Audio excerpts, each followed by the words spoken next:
Westwood Planning Board meeting for April 12th, 2022. First, we'll take a roll call to introduce board members and staff. Dave? Here. Fine. Tom? Here. Present. All right, Kate, are you with us? Here. Yep, here. This meeting is recorded by Westwood Media Center, broadcast live on local cable television, Comcast channel 12, and Verizon channel 42. Meetings are also live on the Westwood Media Center's YouTube channel. If you're interested in joining the meeting via Zoom, you can find the login directions in the planning board meeting notice that's posted in the calendar section of the town's webpage at www.townhall.westwood.ma.us/. We will begin the meeting with only the board members and staff unmuted and on video. As the chair recognizes individuals to speak, we'll unmute them. Board members may choose themselves when they're not speaking in order to minimize background noise. For applications, the chair will first invite the applicants to address the board and give a presentation summarizing what's being requested.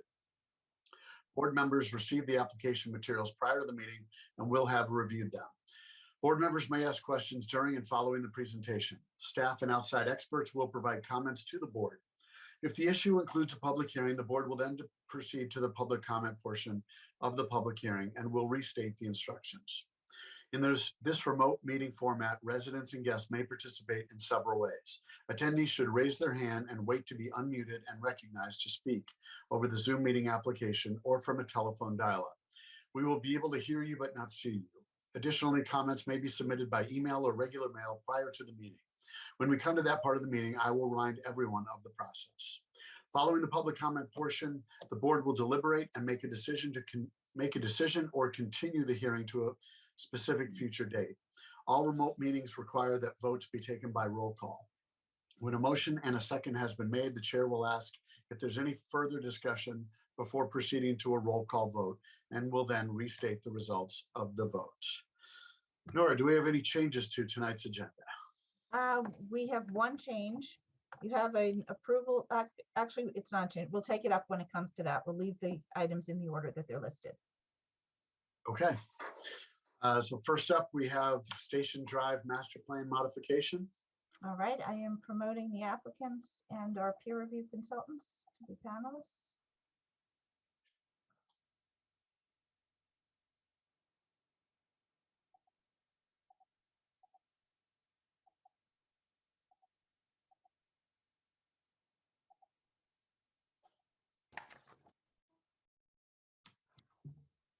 You guys hearing me fine?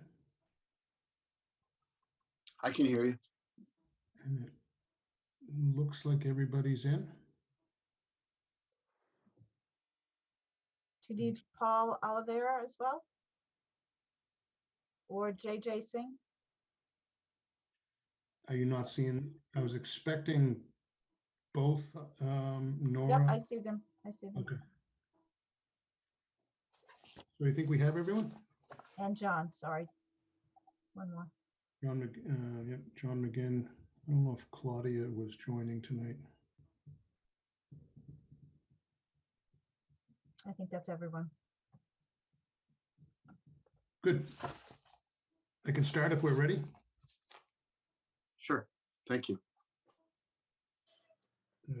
Mr. Chairman and board members, we're back in front of you with the proposal for a hotel use up next to the Citizens Building on the part of the University Station development that we call the Upper Campus. My name is Paul Sincata, and I'm with New England Development. I'm going to share my screen. I'll confess I'm very Teams used to, so bear with me for 1 second.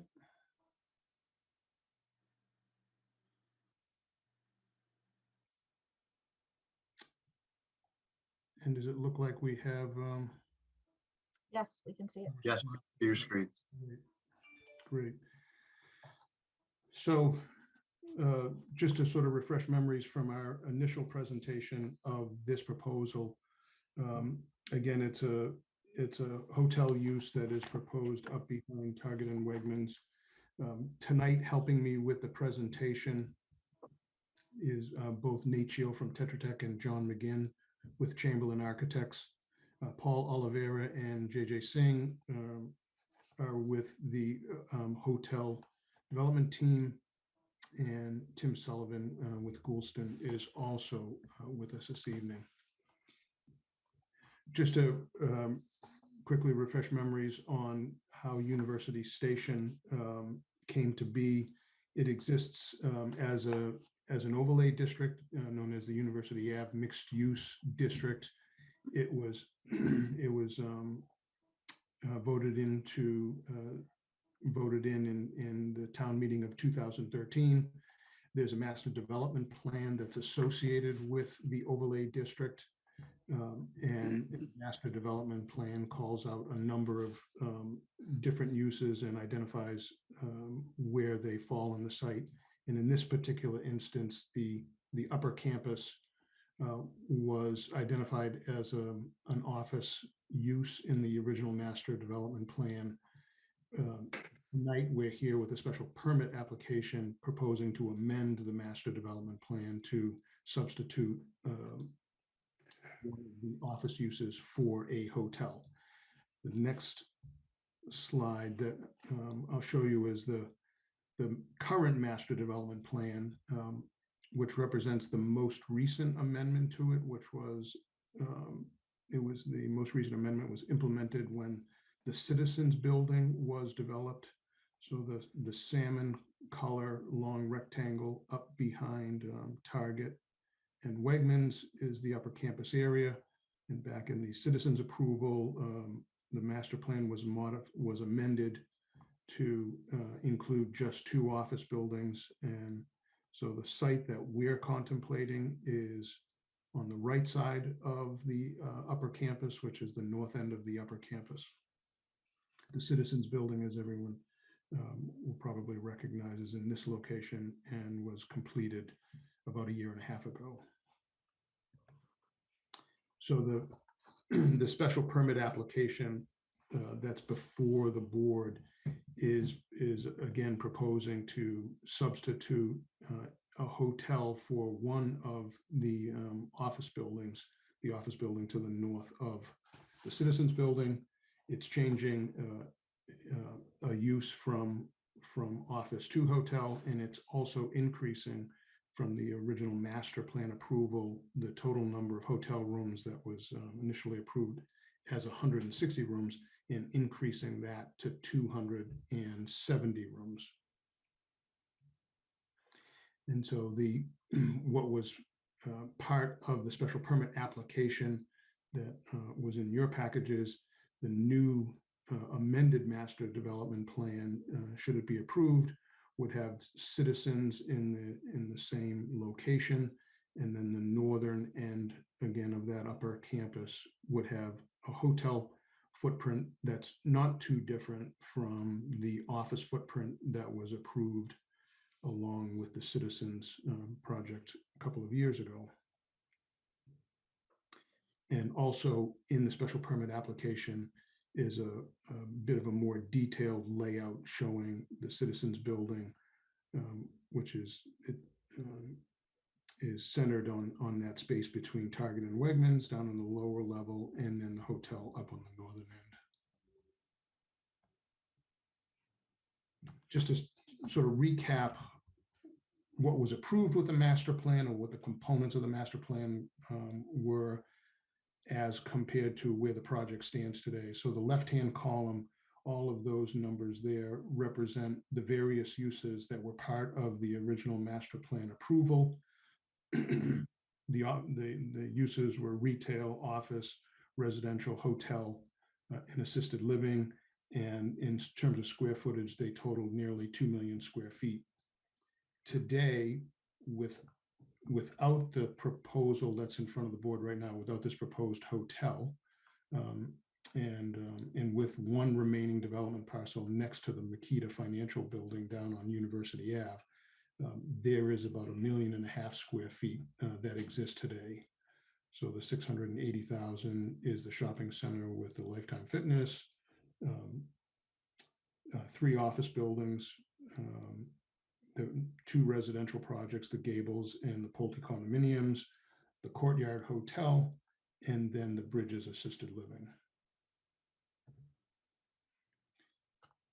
So the special permit application requires us to look at a half a dozen different parameters and evaluate how those parameters change or how they compare when a hotel takes the place of an office use.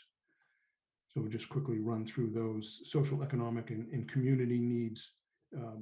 We view the hotel substitution as promoting economic growth. Certainly it serves the mixed use nature of the project. And in terms of revenue, we'll see a little bit later, it's a positive revenue generator as compared to the office. Traffic flow, as it turns out, the hotel use has a little bit less trips or traffic volume than does the office, so that's an improved condition. In terms of utilities, there are no material changes to the utility demands that come from the hotel use. They're all consistent with what was planned under the master plan. Neighborhood characteristics and aesthetics and social structure. The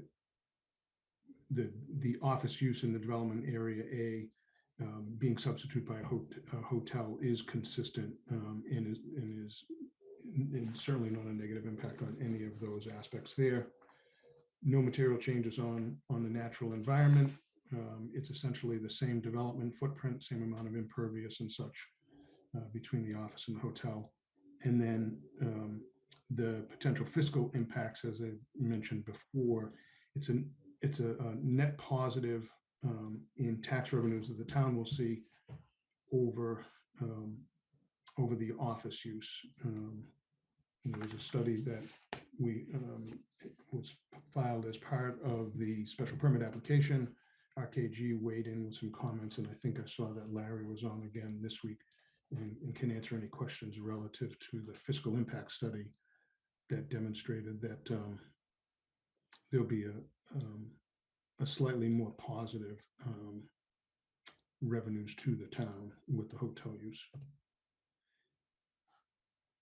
There are about 15 performance and design standards that are looked at in the special permit application. Many of them do not change when we look at the hotel use as compared to the office use. A number of these where we see reviewed during the PDR in a number of instances were taken up in the detailed review that Beta performed on the project development review application. And some of the other items that just get evaluated on here, as we had mentioned before, it's the special permit is allowing the room count to grow from 160 to 270 rooms. There's a spill prevention response. The last design standard in the last presentation, we talked about an O&M plan that would be submitted as part of the PDR review, and that in fact has been submitted and is in the process of being reviewed by Beta. So to wrap it up, in our view, the special permit application to amend the master development plan to substitute the hotel for what was shown as an office use, it meets all the criteria that we just ran through. The details of that proposal are part of the PDR application, which we'll continue discussion on right after this presentation. And if there are any questions before I turn it over to, or before we dive into the PDR presentation, any questions on the special permit application? Any board members have any questions for the applicant?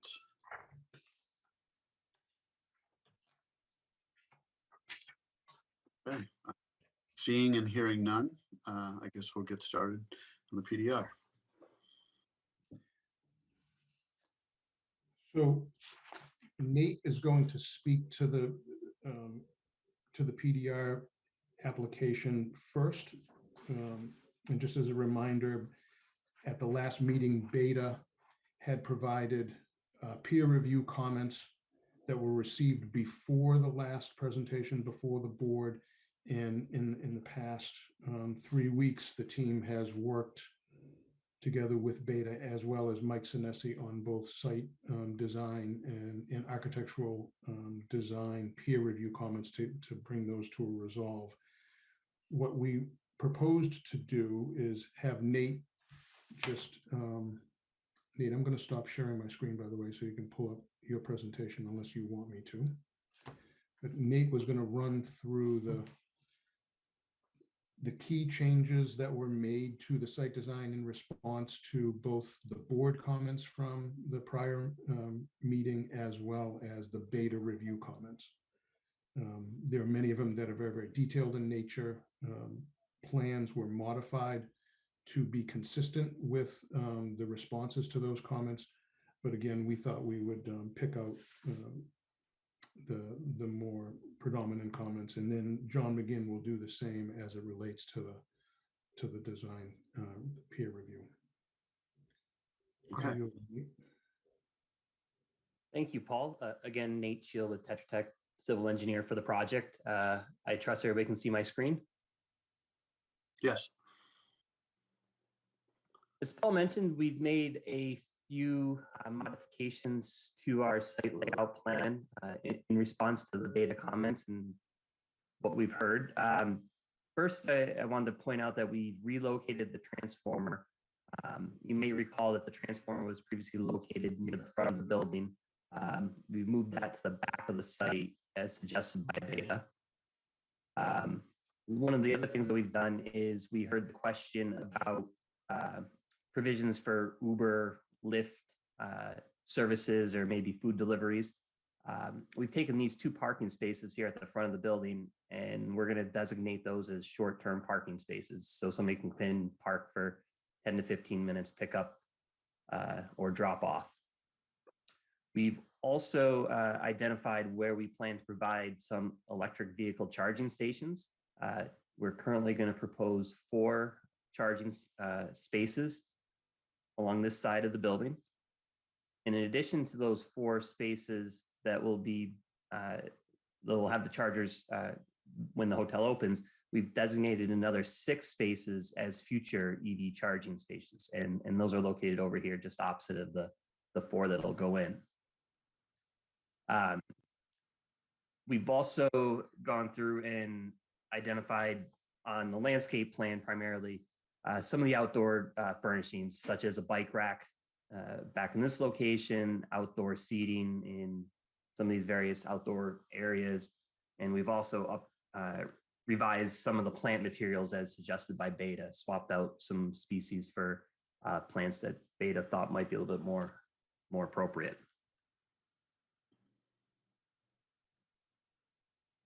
Next, I wanted to pull up a graphic that we've called it's a pedestrian connectivity plan. I just wanted to take a minute and kind of reorientate the board with the various pedestrian connections that we have throughout the development. The hotel site is shown up here in the upper right-hand corner, some of the orange line work. You'll see the plans dashed in with some thicker yellow lines. These yellow lines represent the various sidewalks that we have throughout the development. So you can see a pedestrian can come out of the main entrance of the hotel, come out to the driveway that's within the development area, and they can choose to walk, turn left or right.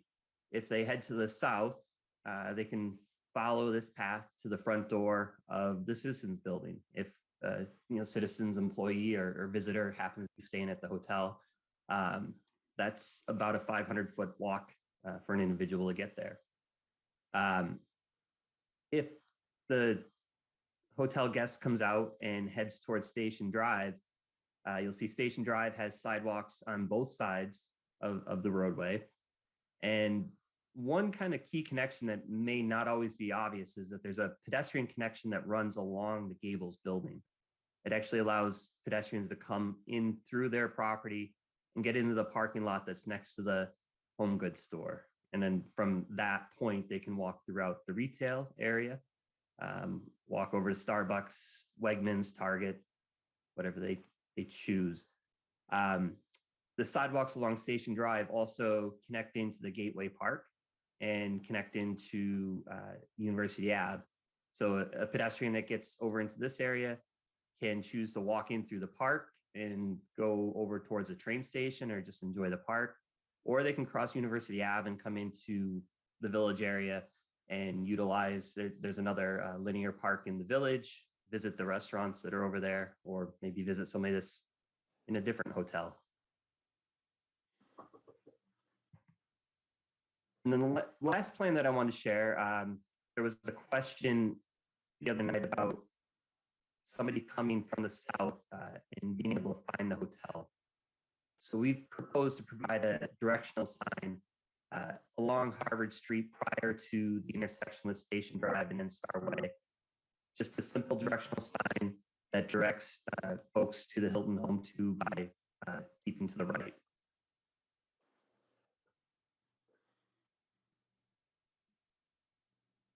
And with that, I'll turn it over to John, unless you want to ask specific questions before John goes through the architecture. Thank you. Any board members with questions? Okay. Thank you very much, Nate. Okay, great. I'll take it from here. Thanks, everyone. I'm John from Chamberlain. I'll be quickly discussing the changes that we made on the architectural side. We had some good conversations with Mike Sineski after our last meeting, kind of went through some charrettes to look at some different materials and things. So some of the things that we've done to the building now is we've gone ahead and replaced the previous stone that was allocated for the lower levels. We've changed it to the Buck County limestone. We've also re-articulated the masonry level on the second and third floor. We've picked a color that is more closely tied into the buckstone as well. There was also a comment about the transitional piece of articulation between the brick and the upper story ephes on the fourth and fifth level. So we've increased that transition strip to kind of better emphasize the transition of the materials between the two facades. The next piece that we looked at was the beacon, which is the medium gray in the center of the building. We had two separate colors on that previously, so we've now taken the color on the right-hand side and brought it over to the left-hand side to provide a little more continuity on that facade. I think that's all we have for the front facade. Nate, maybe you can flip to the next slide. These elevations, again, reflect the changes that we've made. One thing to note on here, we've also added the articulation of the makeup air screens and the mechanical screens that are located on the roof. You can see those in the light outlined gray at the top of the building, correct? And then again on the rear of the building. Nate, you can maybe flip to the next slide. Question. You said you did something in the floors between third and four. Yeah, there's a small articulation there. I don't know if Nate's able to maybe flip back. So you can see at the top. Yeah, there we go. At the top of the brick, there was a smaller transition strip. We've added another one to kind of more emphasize that transition between the two, or just increase the depth. Okay. Yeah, that's a detail I remember discussing, but I couldn't remember what it looked like. Yeah, not a problem. Okay, thank Sorry, you. Nate, maybe you can keep skipping through here. Keep going through the elevations. You can keep going, and the next plan I think is the roof plan. So on the roof plan, again, we've articulated the location of the screening. We've also provided a typical screening detail that we use in this scenario, which is made up of HSS posts and metal screening, typically a corrugated metal screening, and that articulation would be done in a light gray. If you want to flip to the next one. Another question that we had was just the articulation and detailed construction of the garbage enclosure. So for this, we provided the details of the garbage enclosure. Again, HSS posts wrapped with wood cladding and door locations, things like that. Nate, I think that is the last slide for architecture. That's correct. The architectural changes for the project.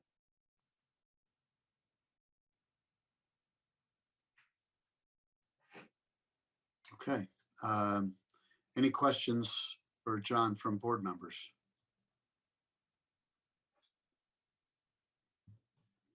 All right. I don't see anyone looking to ask, so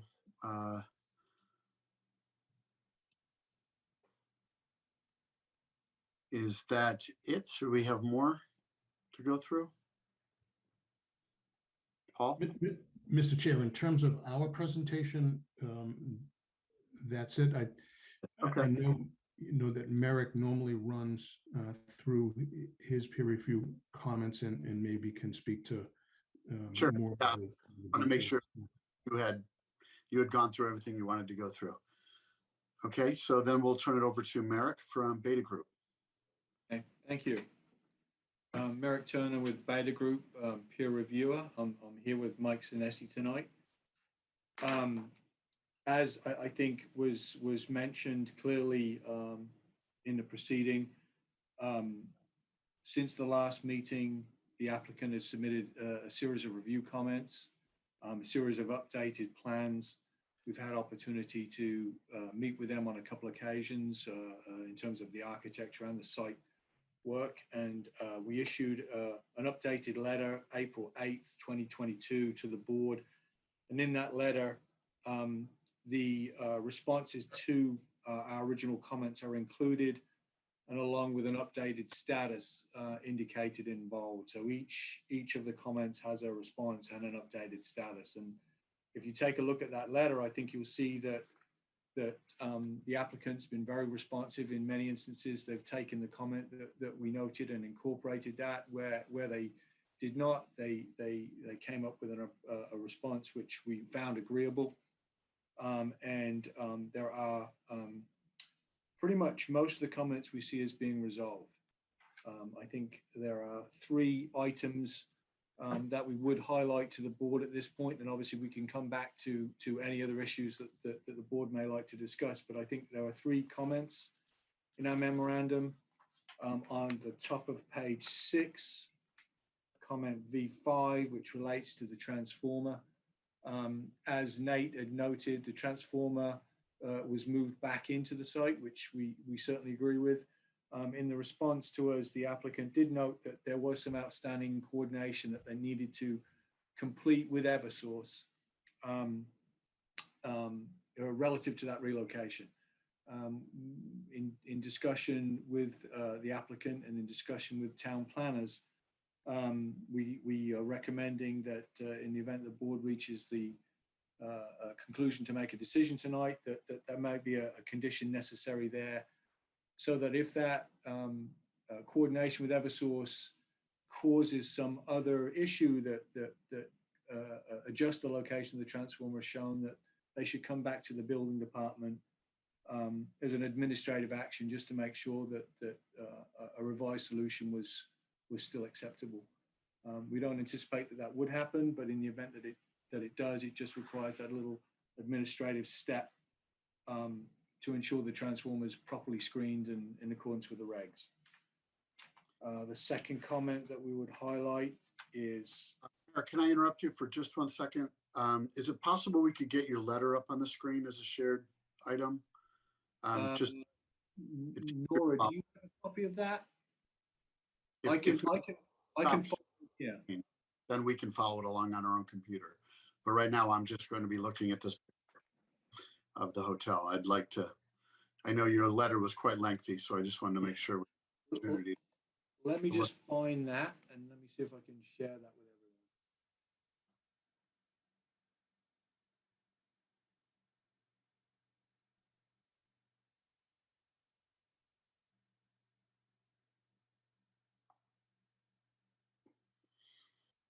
I'm sorry to have put you on the spot there. No, it's all right.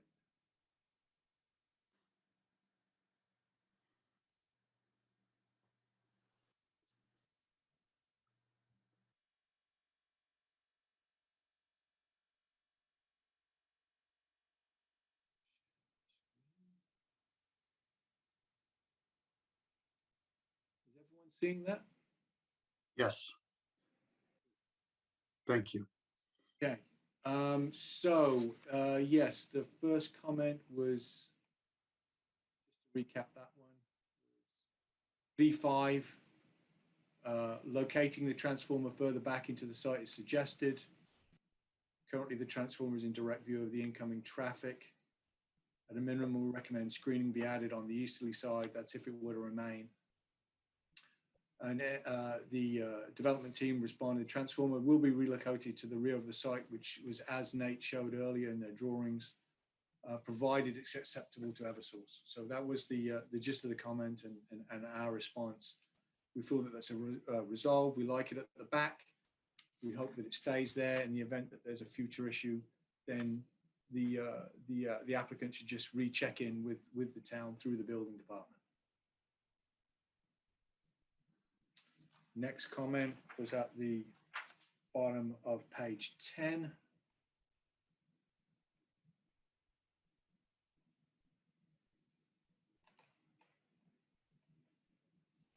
And it was spill prevention and response. Typically, there's a couple of things we look for here. First of all is an emergency generator. The applicant has confirmed there is no emergency generator, so SPR 1 is resolved.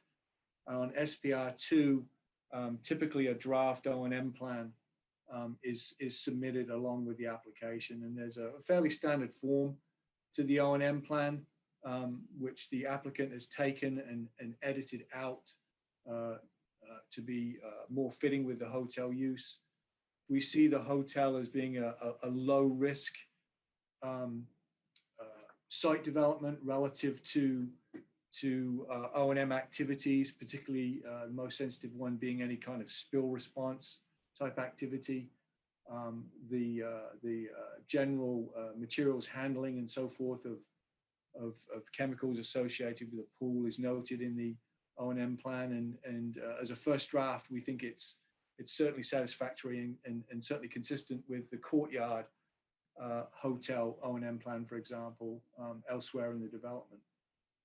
Typically, the finalization of that O&M plan takes place in conjunction with the occupancy certificate. So again, we're suggesting the consideration of a condition here just to capture the submission of a final O&M plan. But just to reiterate, we see this as a low risk O&M site. And then the final is the signage. There's some signage that is located on the building relative to branding for the hotel and so forth. And there was the various wayfinding signs, some questions raised by the board at the last meeting. Plus there may be a monument side, I believe, located at the front of the hotel. Typically that package comes a little later in the process and is typically conditioned, and we're just highlighting that again for the board. Other than those three items, and we can go through to any of the comments that the board would like to discuss, we essentially were satisfied with the response. All right, thank you. Questions from board members or Mr. Turner? I have a question. Yes, Kate. Thanks, Chris. Mr. Turner, are you happy with the configuration of the parking at this point?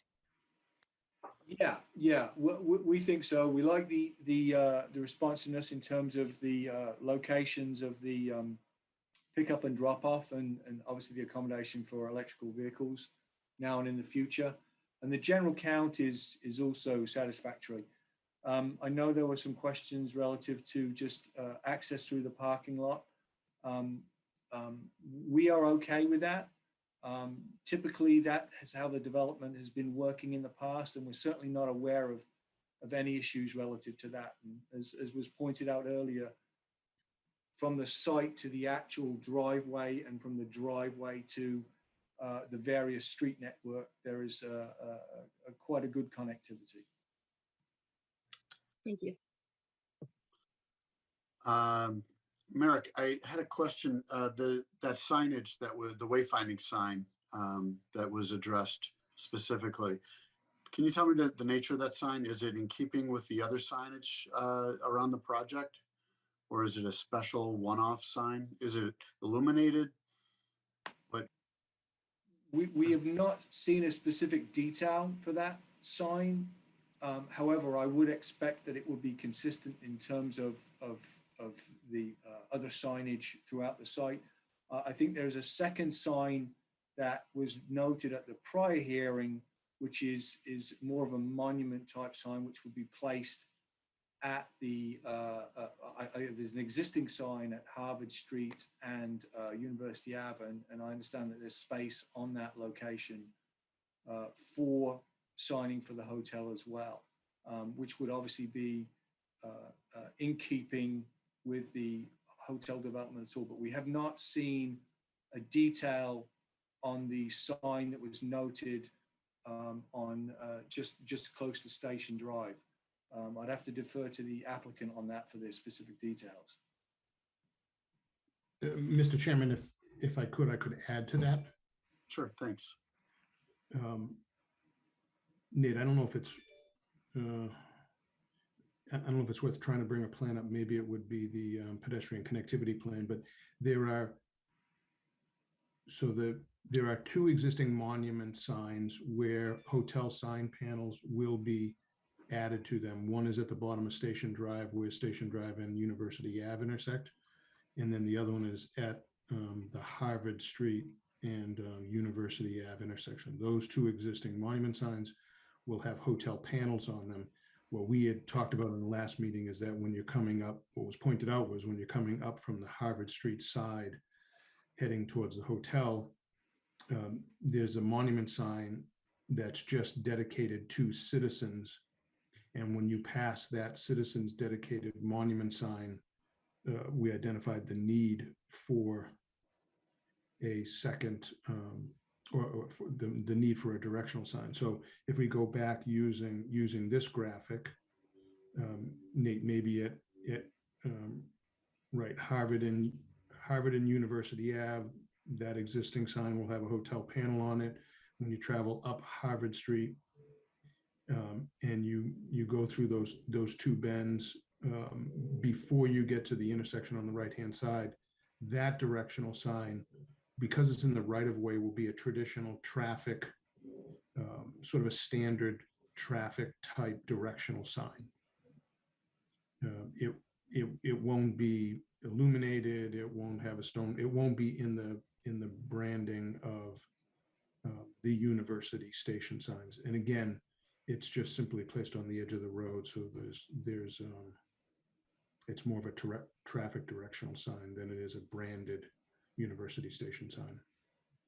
And then the other monument sign that we talked about that exists today that will have a panel on it is at the Gables corner where Station Drive and University Ave meet. Across from the Gables property, on the park corner is a monument sign that will have a hotel panel on it as well.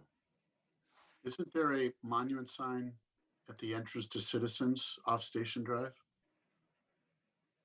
Oh, and I'm sorry. That's right. No, over, I thought to the right, not off Harvard.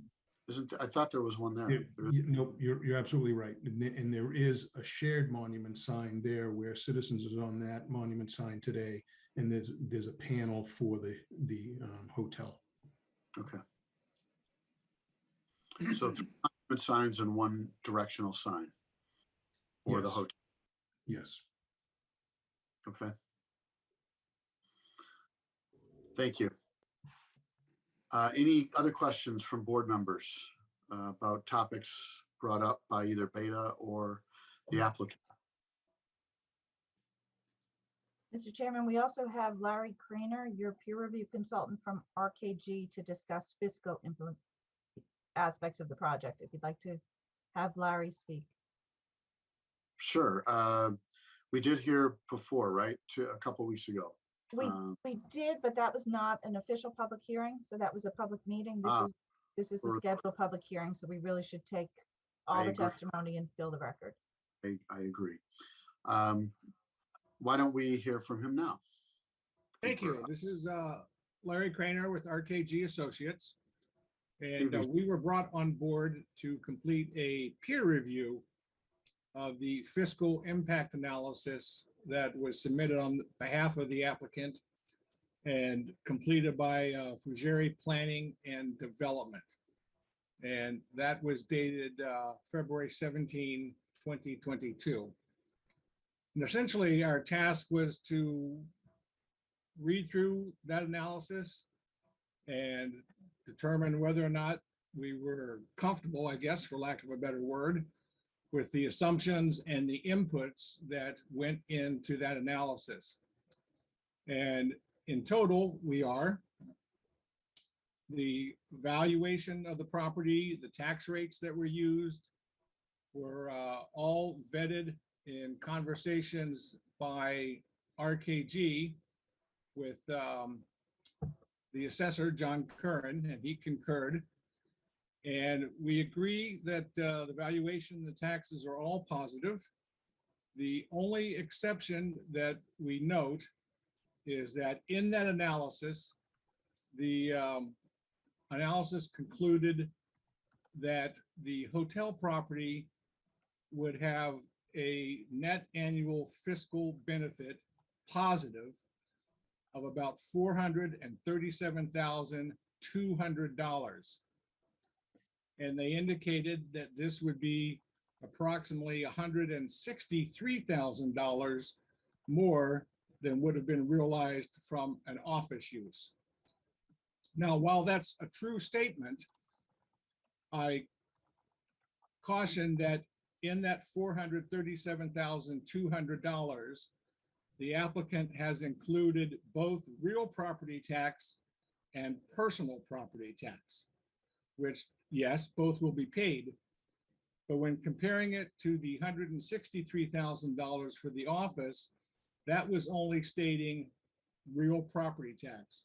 There was no indication of personal property tax for the office. So just to be nitpicky, because we've been hired to be nitpicky, I think the fair way to look at that is to look at real property tax for the hotel versus real property tax for the office. We did that, and it still remains a net positive increase of approximately $89,500. As an aside, neither in the analysis done by Fugere Planning and Associates or the review by RKG was there an estimate of hotel occupancy and or meals tax, but clearly they would exist and they would further contribute to that net positive factor. That's kind of it in a summary. Okay. Well, thank you very much. My pleasure. Any board members with questions for Mr. Craner? Nope, just thank you. Absolutely. Thank you for having me. Okay. Nora, I just have a general question. Do you have any insight as to how the courtyard is doing? We're looking to add a second My hotel. understanding is, yeah, my understanding is they're doing very well. They did well throughout the pandemic compared to other hotels that were in different areas. I think that they did well based on some travel to Boston, which was obviously slower during the pandemic, but has picked up. Some medical travel, some people staying there to isolate from others during the pandemic. And then also the opening of the Skating Club of Boston during the pandemic actually added quite a bit of stays to their hotels. So so even though I think there was slower than normal business during the pandemic, they still did very well. And I think they're doing even better now. Okay, thank you. You're welcome. Any other final comments or questions from board members for anybody who spoke this evening or on any topics you'd like some clarity on?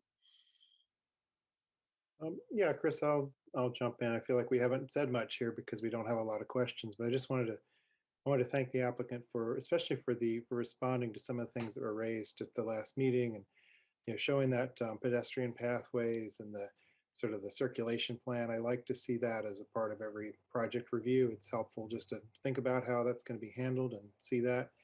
The EV spaces, it's good to see that, and the short-term parking. So I think they were responsive on a lot of points there. That's good. And then the overall project, it seems that there's more tax benefits for the town than the office building, probably a little less traffic. It's a complementary use, it fits into this multi-use transit-oriented development. So I think it's a good thing there. And maybe it's a better long-term use than the office space would have been, because I don't know what the future of office space is going to be. So anyway, I just wanted to say that was my response there. Thank you. Any other board members, thoughts or comments? And I was thinking the same thing that that Dave mentioned about how different commercial real estate is now than it was 2.5 years ago. And from all indicators, it looks like this will be a much better use of this particular real estate than would have another office building been. I did want to, I see him out here and I know we haven't heard from him. I did want to ask Mike Sinesi about his thoughts on the changes directly. I know Merrick made comments of it, but I'd like to hear from Mr. Sinesi. Thank you. Mike Sinesi from DSK Architects. Thank you. Now the applicant has been forthcoming and worked very nicely and compatibly with us. Appreciate that very much. I think what Mr. Atkins just said stands true. And with regard to the architecture, I think we've done as good a job as could be requested and asked for. Mike, I'm having a hard time hearing. I don't know if I'm the only one. Sorry about that. The applicant has been very forthcoming and they've done a great job responding to our issues. So there's nothing else that I would want to comment on at this point. Okay. Well, thank you very much. So Nora, I'm sorry. Yes, so I have some draft conditions, which I thought were put in your meeting packet, but it looks like they didn't make it in. I just sent them to you by email, so you'd have them at your desk, but I can also display them on the screen and we can walk through if you'd like to take a look at them. Just to ensure everyone has eyes on them, why don't we share the screen if we could? It may be in the order that you want to discuss or you want to take them. Yes. Let's see. Can you see that? I can. Okay, so this is the first motion would be in the hearing on the University Station Master Development Plan modification. That would be an unconditional approval of the new modification plan. And what I have here is a draft motion that essentially suggests that you replace the current master development plan that came from the original 2013 special town meeting and had been approved with modifications subsequent to that. First in April of 2017, modified by the board. In January of 2019, a minor modification by the town planner through administrative approval. And then it was again modified in April of 2019 by the board. So this motion would then replace that previously approved modified master development plan with the current plan that's before you tonight. All right, I think I should give opportunity, right, for public comment. I don't see any questions. Oh, and just as I said, I see one popped in. Is this the right time to take this, Nora? It is. Okay, I thought so. But this question is from Fran Fusco. The town of Westwood is trying to lower its carbon footprint, as recently discussed at last night's select board meeting. Will this project include solar on roof and/or parking lot canopies? If not, why? So, had we discussed that in prior meetings, Nora? So I believe that's more under the hotel project development review, which is the second approval step you'll be taking here. So the first is the master plan modification, and then there's the hotel. Right. But you can have the proponent answer that question before you take any votes. It was discussed, I believe, that there were no currently proposed solar panels on the property. I believe. If I may, I'm happy to answer this. My name is JJ Singh with the development team. Sure, thank you. We're going to design the roof to be solar ready so that it's structured in place that if we do plan to add solar panels later, we will. We just haven't gotten to that part of it. And it depends on how the financing works, whether we buy the panels, we get them from somebody else, and if it's feasible. And we have not done that investigation yet, but the roof will be ready if in fact we do go down that route. All right, thank you. Would you like, to, rather than consider this motion, would you like to look at the suggested motions for the project development review first and then come back to decide if you're ready to make the amendment to the master development plan, or do you want to go forward with that first and then focus in on the hotel development itself? Just one member, my gut is to address the modification plan and then move on. But if board members have other thoughts or reasons why, then please chime in. I agree with that, Chris. Yep, I agree also. I would also just ignore the typo there. It's L is my middle initial. Oh, I'm sorry. Sorry about that.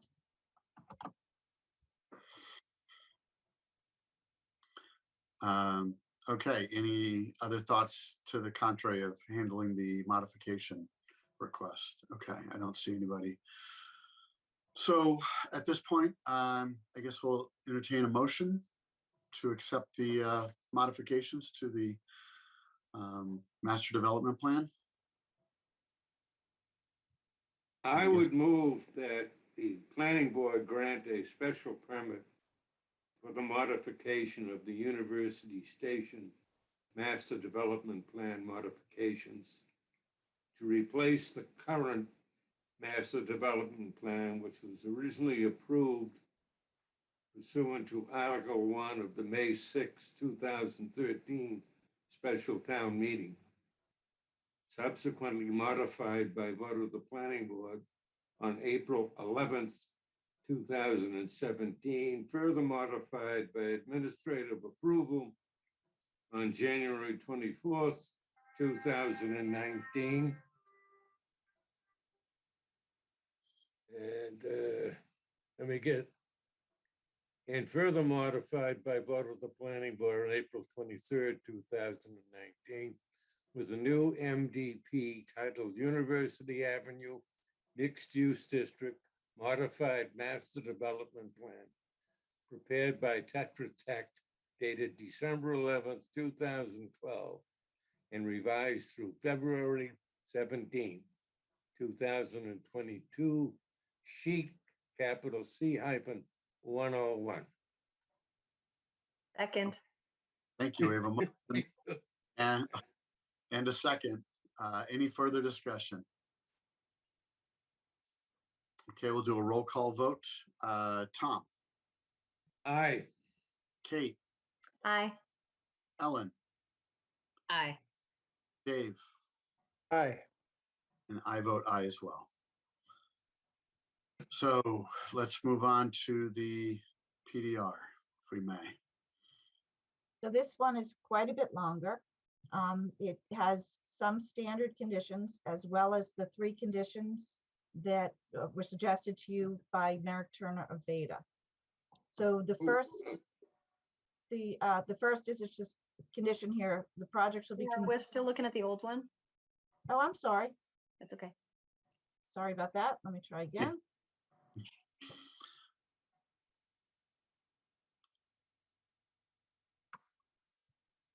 Okay, now can you see that? Yes. Yes. Okay, great. So this has 12 conditions.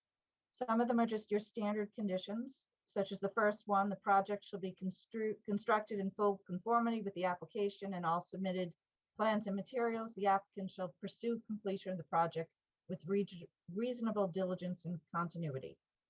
The next condition just references the need for a fully finally revised plan set. I believe we actually have that tonight, but that's a condition in case there are any changes that come out of tonight's hearing. The third condition here is one of the ones that Merrick Turner addressed. The proponent shall submit a final plan for location and screening of the transformer for final review and approval by the town planner prior to the issuance of a building permit. Or if the board prefers, that could come back to the planning board at a public meeting. The next condition also is one of the ones that Merrick suggested. The proponent shall submit a final operation and maintenance plan, an O&M plan, for review and approval by Beta Group, the fire chief, and the town planner. Said O&M plan shall be submitted at least 30 days prior to the request for a certificate of occupancy. The next condition is the third one that Merrick had mentioned.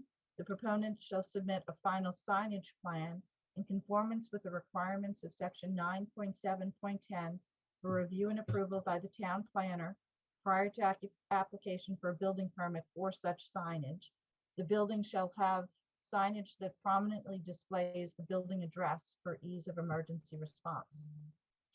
The next proposed condition, 6, the proponent shall submit a final landscape plan showing any alterations to plantings in the areas of the monument signs and/or transformer for final review and approval by the town planner prior to the issuance of a building permit.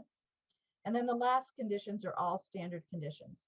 The landscaping shall be installed prior to the issuance of a certificate of occupancy, and then it goes on to explain that if the project is ready between November and April, there would be additional time for that. Condition 8 is proposed. The project shall be subject to all necessary local approvals. It specifically lists Board of Health approvals for the hotel, the food establishment, and the swimming pool, as well as select board approval for any alcohol or CV license.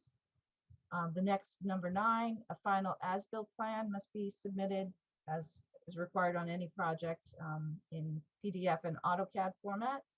Number 10, the proponent shall use a waste hauler who's approved by the Board of Health.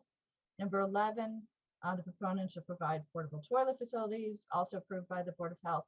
And the last condition is the town planner shall review and approve the site for compliance with the planning board's approval prior to the issuance of the certificate of occupancy. So most of those conditions are just among your standard conditions for this type of work. So moved. I think in number 3, Nora, you offered the opportunity to either come back to the board or stay with the town planner as an administrative review. Yes.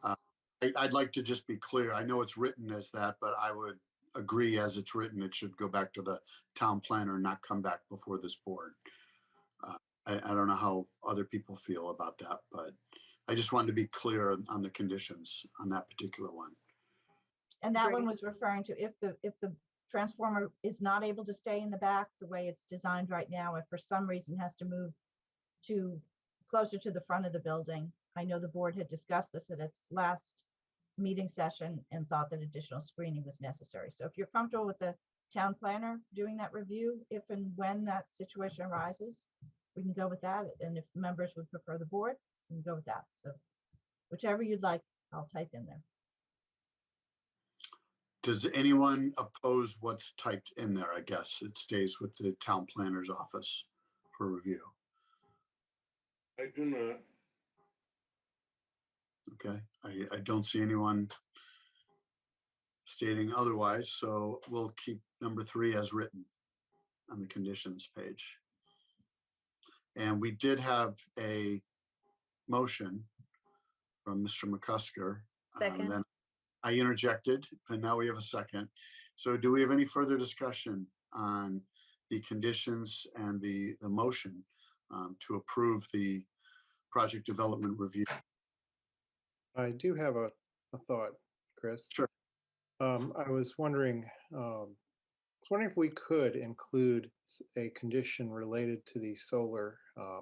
So we've asked about it, and the answer, was that it's solar ready and that they're going to that they would, if they decide to do that. Okay. So we understand that's it's definitely good to have.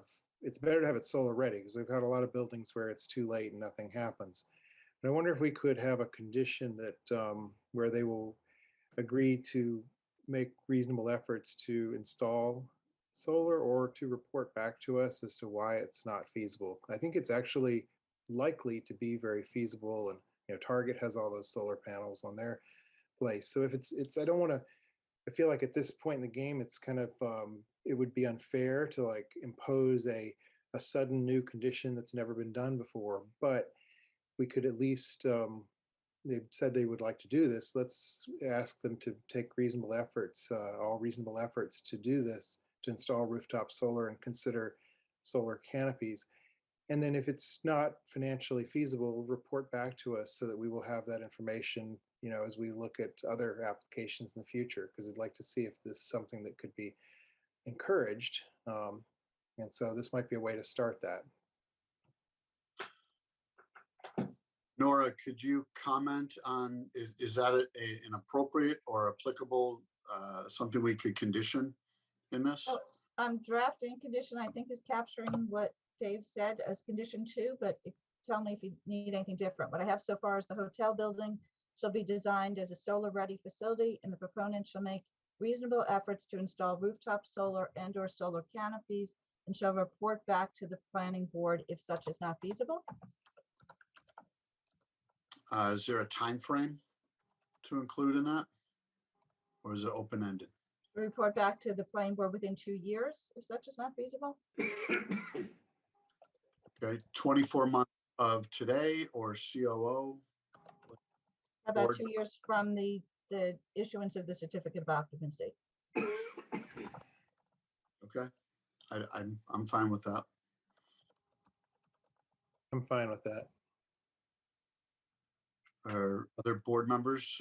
We've already had a motion and a second, so this is an additional condition. Do we need another motion? You Can I need a just make a motion to amend. friendly amendment with the stated condition?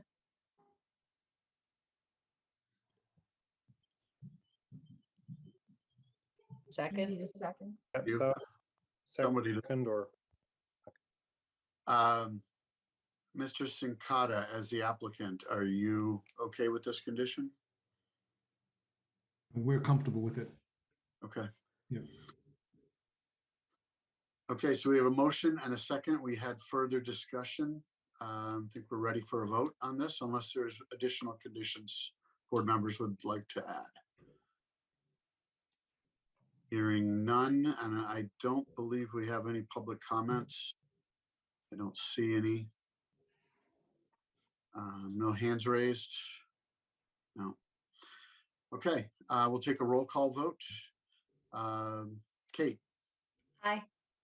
Dave, aye. Ellen, Aye. Tom, Aye. I vote aye also. Okay. We have a third item to address. No, that's it. No, that's it. So the special permit modification of the master development plan was unanimously approved, and the project development approval was granted on unanimous approval as well. So I think that concludes this. You just have a motion then to close the special permit hearing. I will Motion to make a close motion the- to close. Go ahead, Dave. Oh, second. Well, we need, I didn't hear the complete motion, sorry. I make a motion that we close the special permit public hearing. Second. Any discussion? All right, roll call votes. Dave, Aye. Ellen, Aye. Tom, Aye. Kate, Aye. I too. Thank you very much. Appreciate all your efforts. Folks, thank you for all of your efforts, especially Merrick and Mike. Thanks a lot, guys. Thank Yes, you. thank you, group as well. Appreciate everything. Good luck with the build. Thank you. Okay. Okay, so as this team leaves, the next application you have is a request for a minor modification of limited environmental impact and design review and earth material movement approval for the Hanlon Deerfield Elementary School. So I'll let in the applicants on that application. Nora, I'm okay if we are, but I have number 2 being a zoning amendment hearing. I believe on on my, Okay, I believe on the posted agenda. sorry, I'm looking at what was sent to me. Okay. I'm, Well, I'm fine. If you out of don't mind then taking this one, since we have more Sure. people waiting for this. Yeah, no, I completely understand. I just wanted to make note of that difference. Okay. Who have we got tonight? So we have Rob Fitzgerald from Durham Whittier. Rob, you can let me know if there's anyone else I need to let in. We also have Don Walter here and Brian Jarvis from Compass. I believe Maya Plotkin, she may be, I don't know if she's on the list. I don't see her here. Okay, she wasn't sure if she was going to be able to make it or not. Yeah, I think that's it. Great. All right. Well, thank you, everyone. Appreciate your time tonight. We are here to present some of the modifications that we're proposing on the Hanlon Deerfield Elementary School. Would you like me to just jump into it, or is there anything else that you would like to No. go over? Great. We're ready. Thank you. Okay. Let me share my screen here. Let's see.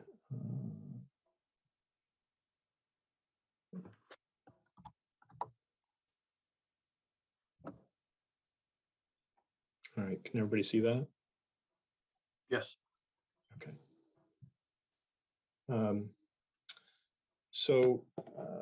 Let's go to the agenda. So as far as the minor modifications to the site plan, we've got a few items to discuss. First up was the impervious surface reduction, then the stormwater calculations adjustments, the walkway canopy alternate, sidewalks, and plantings and shrubs. And I'm happy to answer any questions that you might have. All right. So this is the site plan here. If everyone remembers the existing school, the drive here and parking areas, playground out back. There's a fire access road that goes around the building here. Due to some cost increases that the school district has seen recently, between our 60% and 90% construction documents phase cost estimates, we are faced with a significant amount of cost overruns. And so the school district asked us to take a look at finding ways to reduce costs. And the cost impact was pretty significant. It was about 1.5 million. And most of that appears to be due to the supply chain issues, rising fuel costs, as well as the war in Ukraine and unknowns about that. The electrical line item alone went up by $1 million in 2 months. And so we've been able to manage the budget all along up to this point. So this kind of took us by surprise, unprecedented, really.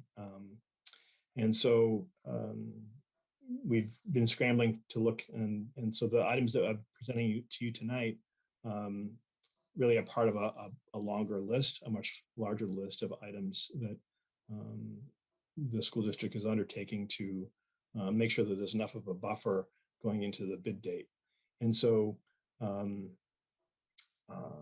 I'll walk through some of these measures here, and then we'll circle back at the end. So this item here proposes to reduce the size of the STEM porch, what we're calling the STEM porch, which is science, technology, engineering, math.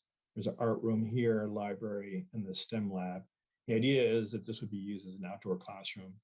So we're reducing these areas on the east and west ends, removing about 1,000 square feet of concrete surface and stone wall on each side. And what that's enabled us to do is to eliminate these area drains. There's one here and one over here. There's still an area drain in the center, which we would keep. And there's a roof canopy area right here that provides shade in the summertime. And so so the that drains down into the same drainage area. And so reducing the impervious surface allows us to do some stormwater recalculations and adjustments.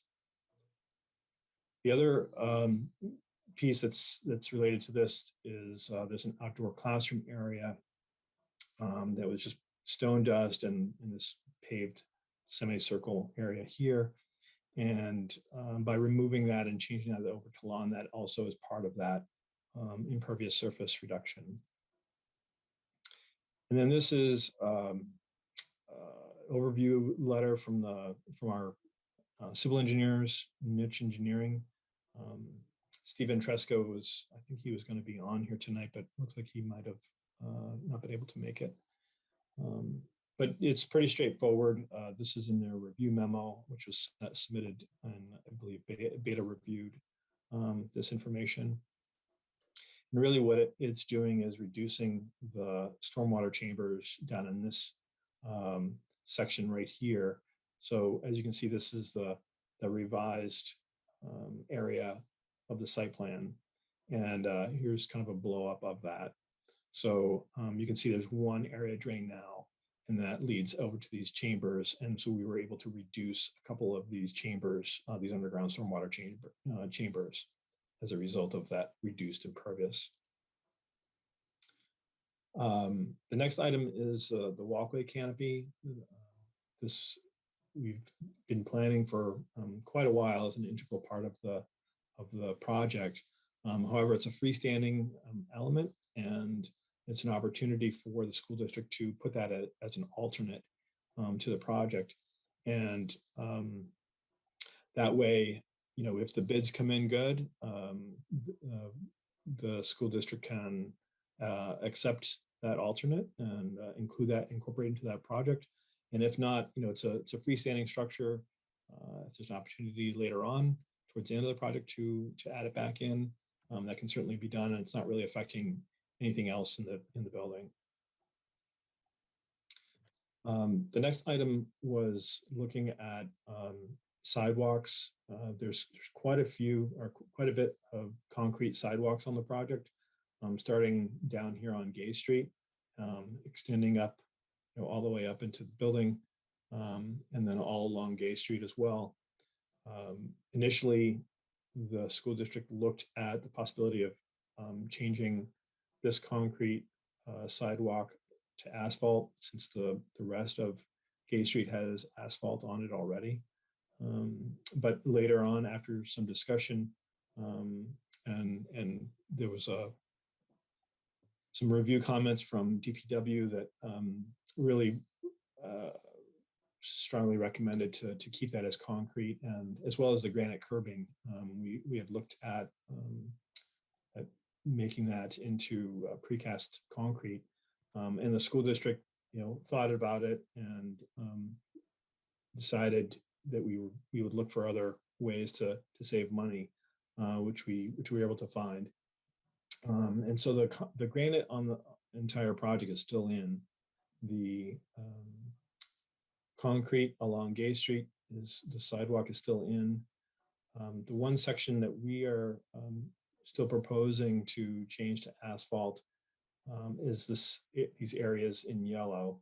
And really this is just, you know, this segment in between the fields, and then this element here along the parking area, and then this spur here that leads over to this dirt path, which goes up to, you know, leads up to the fire access trail and up to Lowell Woods. And the thinking here is that, you know, the school district really would prefer concrete throughout everywhere.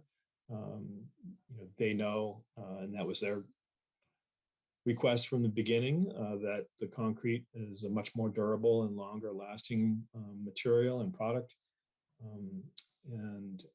But it's just, you know, one of these things that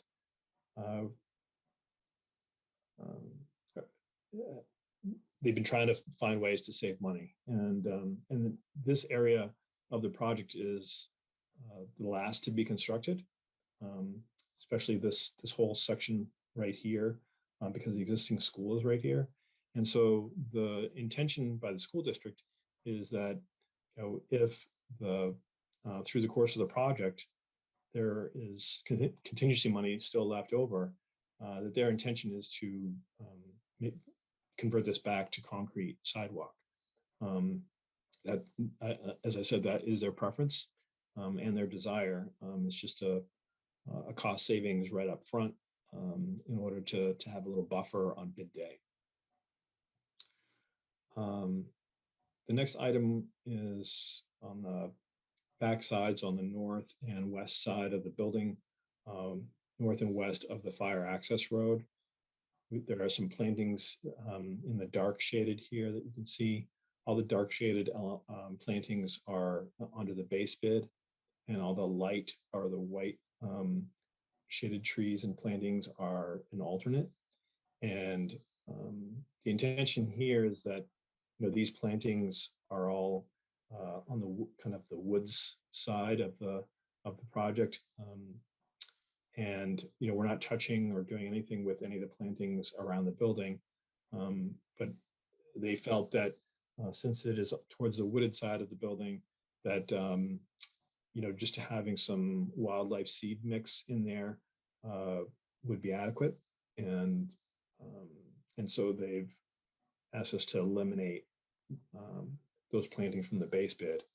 The alternate plantings, if the bids come in good, the alternate or phase 2 landscape plantings would get implemented, and they would take that. So those would get added if they were able to take that alternate. So that's it. That's the overview. Happy to answer any questions anyone has. Rob, before you do, this is Maya. Sorry, I never know how Zoom is going to log me in, and apparently today it was the food pantry. So apologies for that. I just wanted to give a little bit more background about why we're here. As some of you may have seen the SBC meeting, we got a 90% estimate back, and we were about 2.3 million over budget. We had built in a buffer of about 800,000 already. So the SBC was looking for about 1.5 million in savings to make sure we were back on budget. So all of these were part of a larger value engineering exercise that we went through. These are the ones that we're coming to you in front of. As Rob said, we are really hopeful that on bid day, the bids will come in favorable, and we have actually found more than 1.5 million in savings. We're trying to build a buffer again, so that on bid day, when the bids come in, we can take almost all of these and go back to the original plan. But we do want flexibility. We've seen a lot of market volatility. And so on bid day, we need the flexibility to be able to maneuver the way Compass and Doran Whittier need us to maneuver. And that's I just wanted to provide some background about why we made these changes, so that you understand sort of why we're here. Thank you. That added context is helpful, I think. Any questions from board members about the presentation we just saw? I had one question. So all the adults we're talking about are what was presented here tonight, or in your back pocket that you may have to pull out? There are other ad alternates that we've been planning, but none are related to the site other than what we've already presented to you. So there's a phase 2 landscaping element. I think the order of the alternates is: number 1 is a UV light system for the HVAC. Number 2 is the canopy. Number 3 is irrigation for the fields. Number 4 are site furnishings. Number 5 are a different bucket of site furnishings, and number 6 is the phase 2 landscaping. So the intention is that we hope to take at least numbers 1 through 5 on bid day. That's our hope. The canopy, which is number 2, which is in front of you, was a big item of discussion. We feel it's really critical for the building to have that canopy for a whole host of reasons. And so there was a big debate about whether or not to put that as an alternate, but we are, you know, we feel confident that we're going to get that canopy in one way or another.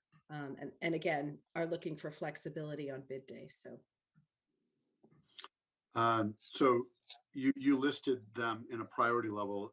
If we implement any of these, is that based on available funds, or do you have a priority for implementing them back So, in if you have half the yeah. funds? So the order that we listed them in is the order that we would have to take them. Okay. So for example, you can't take 1, 2, and 4. You have Gotcha. to take 1, 2, and 3 before you take 4.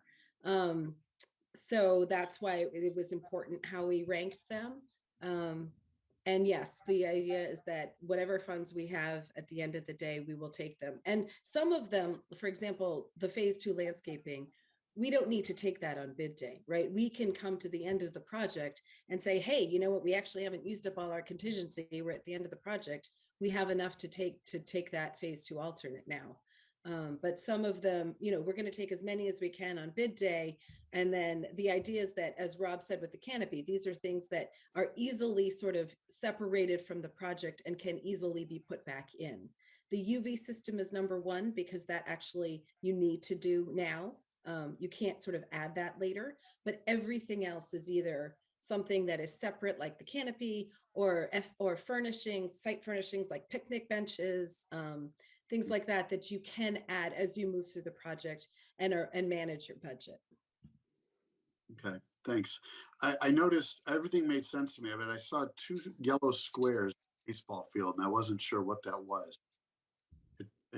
It looked like it was in the concrete discussion, but I just couldn't discern exactly what it was referencing.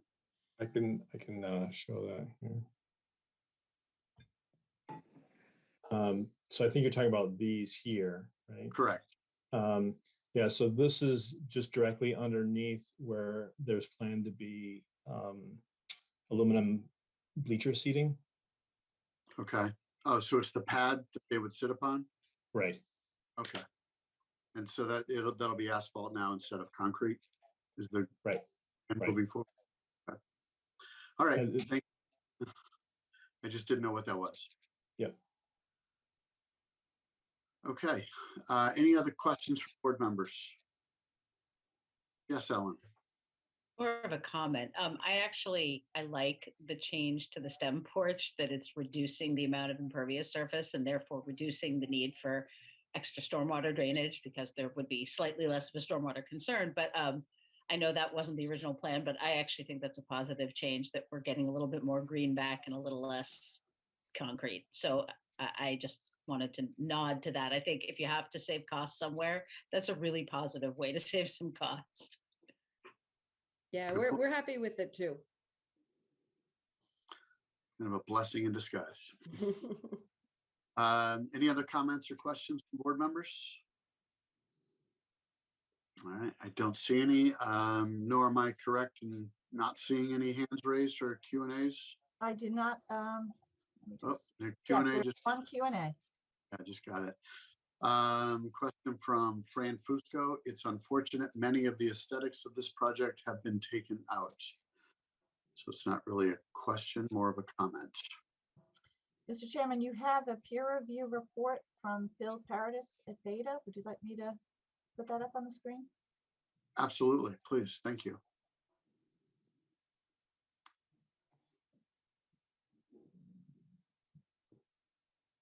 Okay, can you see that?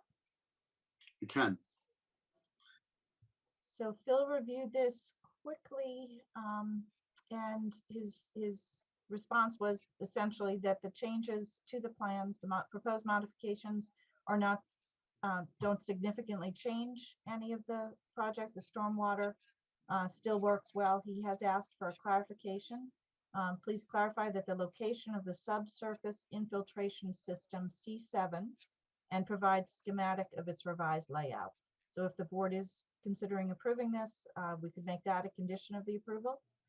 And then on the sidewalk and walkway design, Phil did note that the Department of Public Works is opposed to the change of any of the sidewalks to asphalt. And he has two comments there. Please clarify if the proposed driveway crossing and curb cuts at the southwestern walkway will also be removed. And then he comments that DPW requests that all sidewalks remain concrete for long-term maintenance purposes. He had no concerns about the landscape changes. Okay. Can we go back to the proposed changes to the sidewalks? Just in I context get of, to show the screen. oh, yeah, Yeah. sorry, no, Yep. the real control. Go right ahead.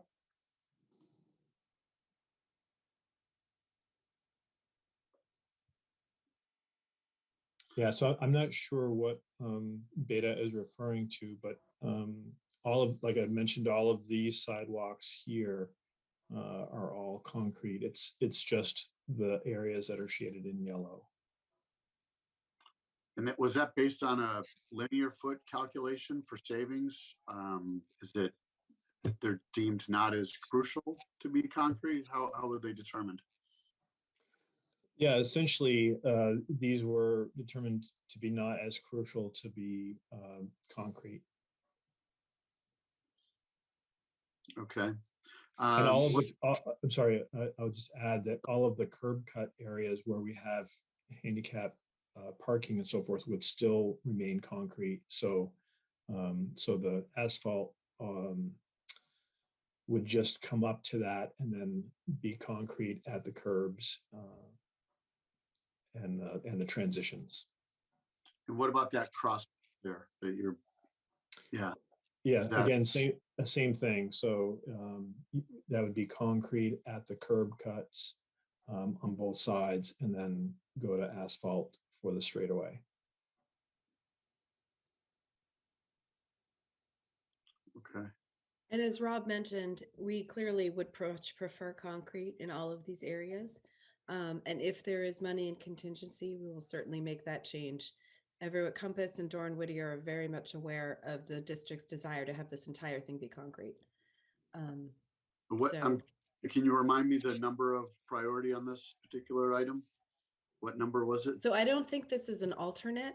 Oh, this is a change, but yeah, but having said, so, you know, it's not listed as an alternate, but having said that, we're all aware that we would actually prefer concrete. So as Rob said, this is something that we do practically at the end of the project. So to the extent we, like, for example, I would put this in first before we take that phase 2 landscaping, right? Because this to me is a functional durability issue as opposed to the plants, which I love, but this is more practical. So that's what I would personally would recommend. I don't know what the SBC will recommend, but that kind of decision making will be happening as we move through the project. Okay, thank you. Any other comments, questions, board members?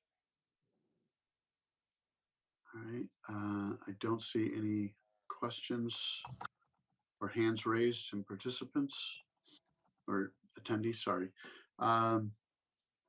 Nora. Yes, so I have proposed motions here for you to consider. In this case, what you'd need to do is you'd need to first determine whether or not this is a minor modification. If you find that the requests constitute minor modifications to the plans, you can consider them and vote to approve them at this meeting tonight. If a majority of the board finds that they're more than minor, then we would need to hold a public hearing. And in that case, we would not be able to do that until your first meeting in May. So let me show you the draft motions.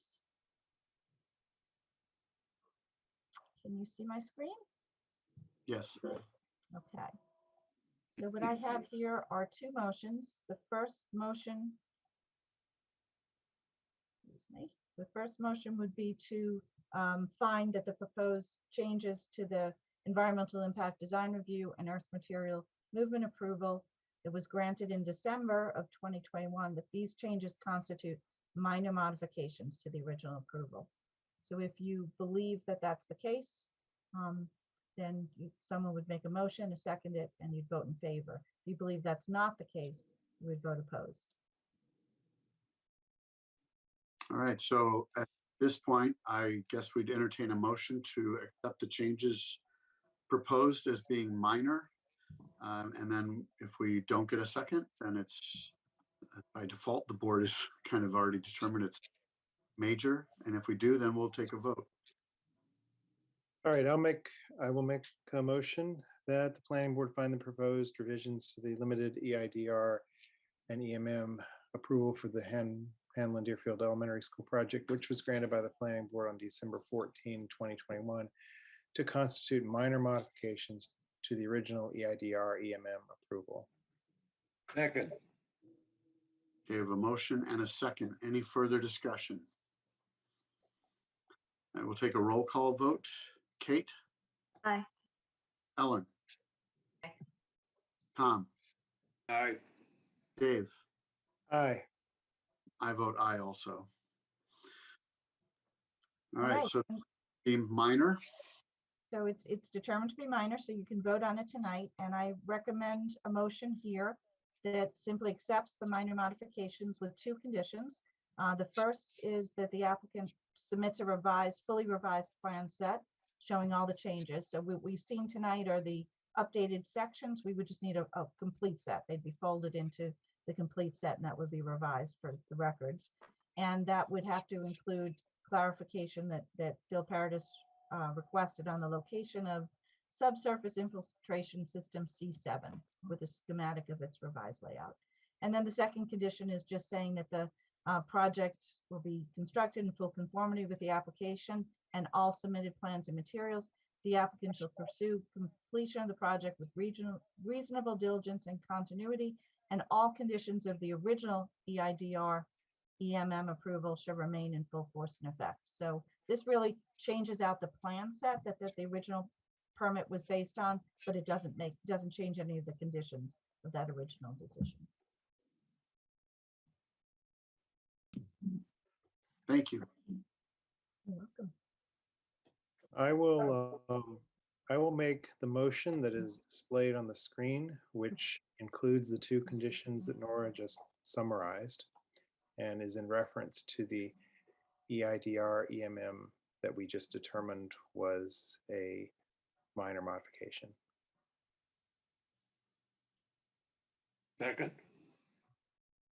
Okay, we have a motion and a second. Any further discussion? Seeing none, we'll take a roll call vote. Tom? Aye. Kate? Aye. Dave? Aye.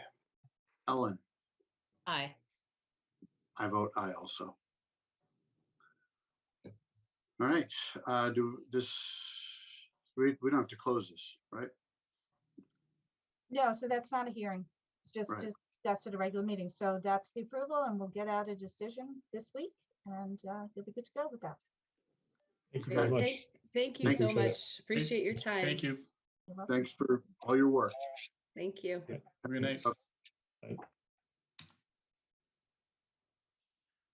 All right, so next, take the zoning amendment, continued public hearing. Yes, please. So on the zoning amendment, you had your last hearing with the Finance and Warrant Commission on March 29th, and the final language was submitted to the Finance and Warrant Commission at that meeting. It has now been put into the warrant book, which should be arriving in residents' homes in the next week or two. And so the language is finalized. So unless there's a plan to make a floor amendment at town meeting, your articles are set. So I would recommend that you further discuss them at tonight's meeting. What you probably want to do is have a vote to authorize the chair to provide a recommendation in favor of the 6 articles to town meeting. And that recommendation is typically sent in the form of a memo to town meeting, which the chair reads on the floor. So I'd recommend that you do that and close the hearing unless you have reason to make further changes to the articles. Okay, so the opportunity is before us to discuss these for, I guess, one last time. If anyone has any comments or wants clarification on the amendments or the articles, sorry, Speak now. This is more about the legislation than the article, but it is pertinent. So I was curious, do we have any indication now that the comment period is closed, when the revised guidelines will be issued? And we may not, but I'm just curious. Do we have any idea when the state might be coming back with round 2? I haven't heard any more. I know they're accepting comments.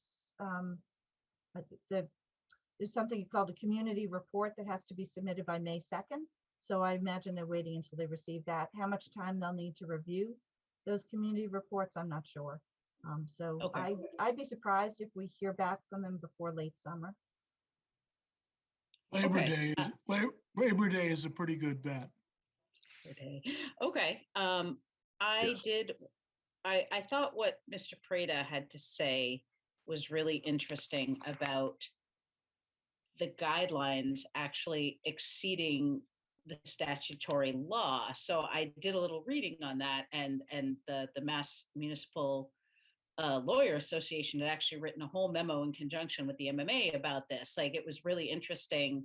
I'm not an attorney, but it seemed pretty clear that the legal argument was that guidelines, that the Department of Community Housing and Development, which was tasked with the authority of coming up with the guidelines, has kind of overreached the confines of the legislation in many aspects of the guidelines, and that you can't do that. So I'm curious to see what the next round of guidelines will be. That I am assuming and hoping that many of the things that concerned us in the guidelines will not stand, because if they really are, and I won't, it's an exhaustive list of points that this joint memo from the MMA and the MMLA, all the areas where the guidelines were really more than what DCHD had the authority to do, that they've really overstepped.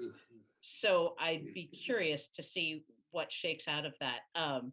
And I also just thought it was interesting that, I've got a list here of 10 or 12 other communities in the Commonwealth that have all expressed concerns and push back on this one size fits all approach, that, that there are things that may work in one community that absolutely will not work in the community next door. So I'm very curious to see how the state responds, because so far my impression is that they have gotten feedback that many of us are concerned about the scope of what they're trying to do. We all understand there's a housing problem.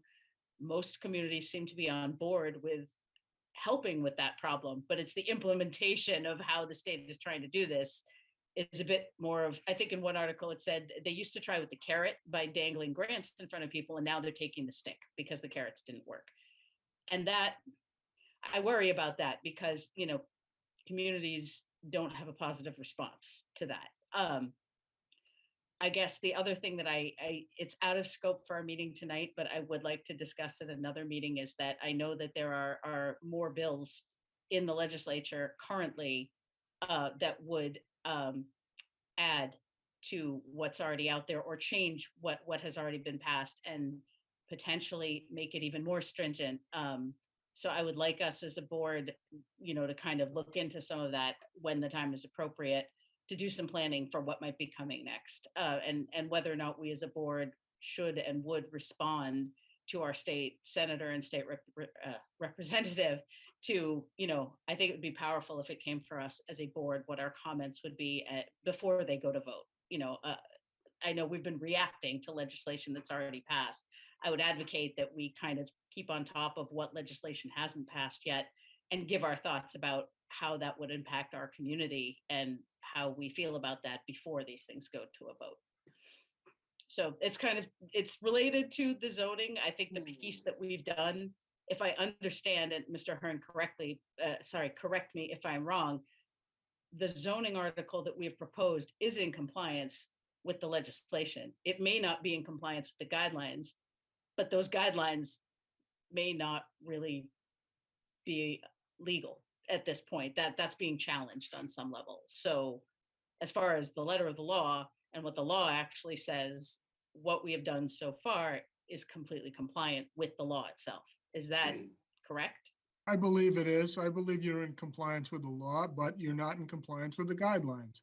Right. And that was the point that Mr. Pareda made at the FinCom, I'm sorry, the Warrant, Finance and Warrant Commission meeting, last public hearing. And that's been the overreach you talk about has been a consistent theme of many advocate groups who've responded to DHCD, and it will be interesting to see what comes out of that. The legislation, the potential legislation that I circulated was not to be alarmist to you, but to let you know that there are others in the Commonwealth who think this bill perhaps has not gone far enough. So that's also somewhat concerning.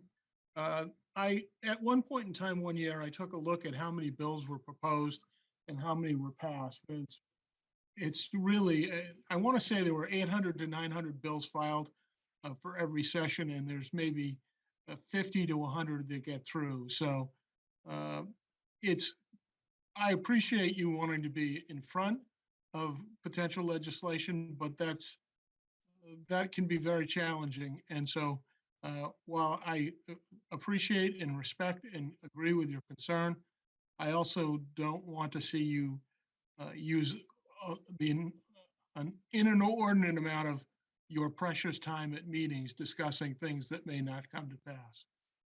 So I would just urge you to think about that from a strategic point of view. And I'm happy to discuss those things with any of you at any time. You know where you can find me. And I plan to try and stay as abreast of the situation as possible through the resources that I have available. And I'm sure you will as well. So yeah, a work in progress, as they say. And Ellen, thank you very much for your observations and comments. Very helpful. Thank you. Thank you for the chance to share them. I appreciate it. Any other thoughts or comments from board members on our articles? Okay. So Nora, is this where we put this to a close? Yeah, so it's still a public hearing. So if you want to request any comments from the public, you can make that comment now if there is any. I don't see any hands raised. I don't see any questions or comments in the Q&A. If you want to just give it a minute, if anyone wants to chime in.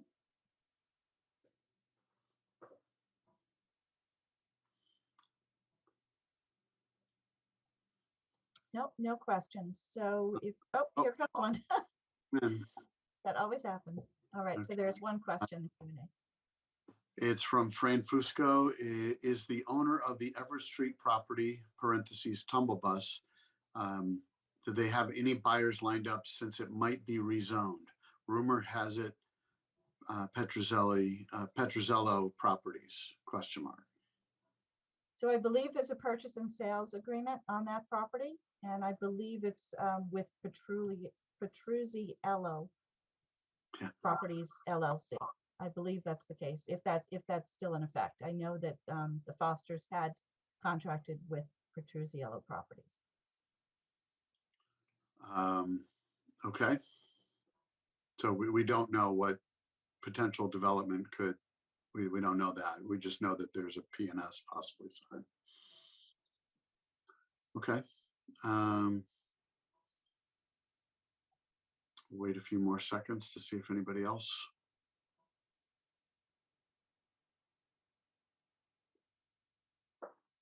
I don't see any other questions or Q&A or hands raised.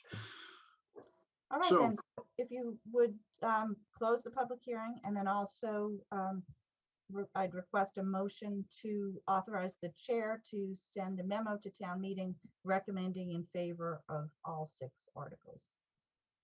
Is there an order you need those in? No, we typically send it in the orders that they've been sent to the Finance and Warrant Commission. So I believe it's. No, I meant the motion. Oh, no, the motion? No, sorry.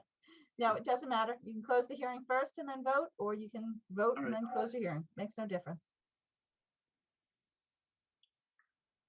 I'll make a motion to close the public hearing. Second. We have motion and a second. Any further discussion? Okay, let's roll call vote. Kate, Aye. Ellen, Aye. Tom, I must abstain. thank you.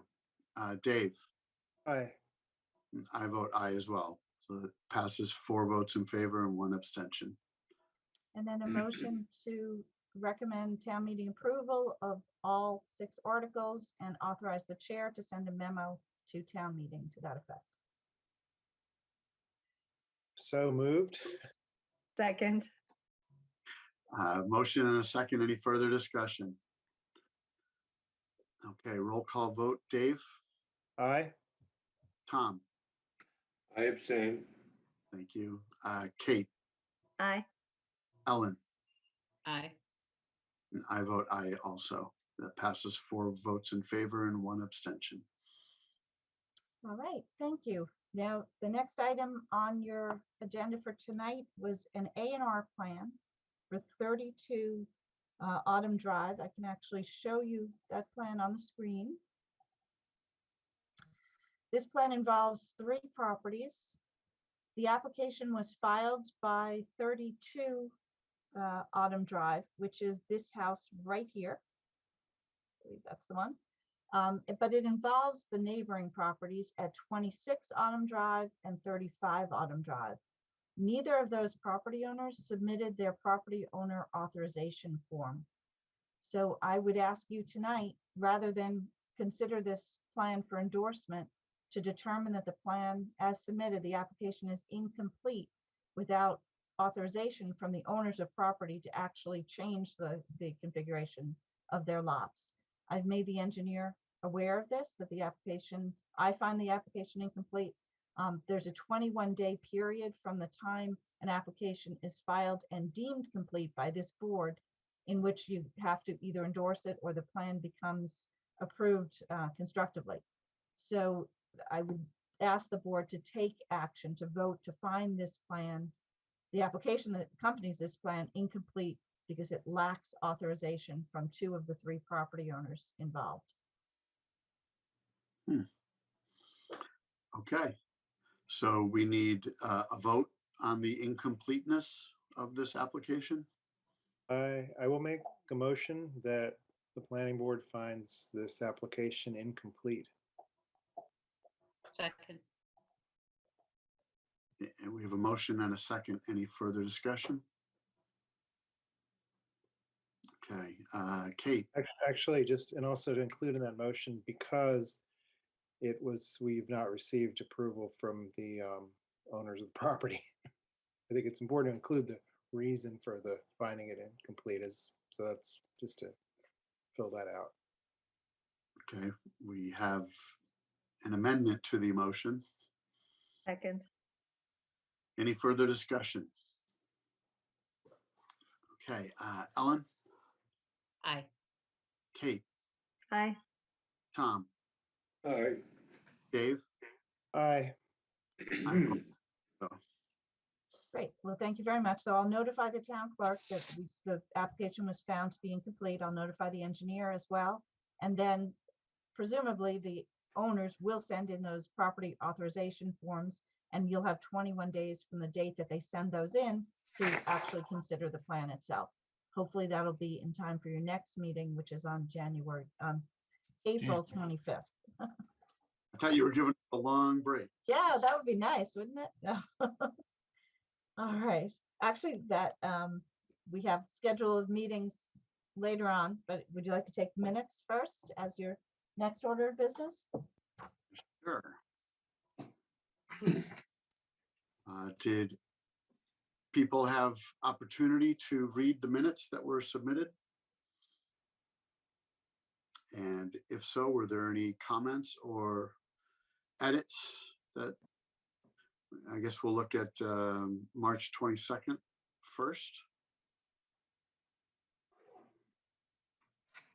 And no amendments there. We'll take it. We have enough people to make a motion to accept the minutes as submitted. So So moved. moved.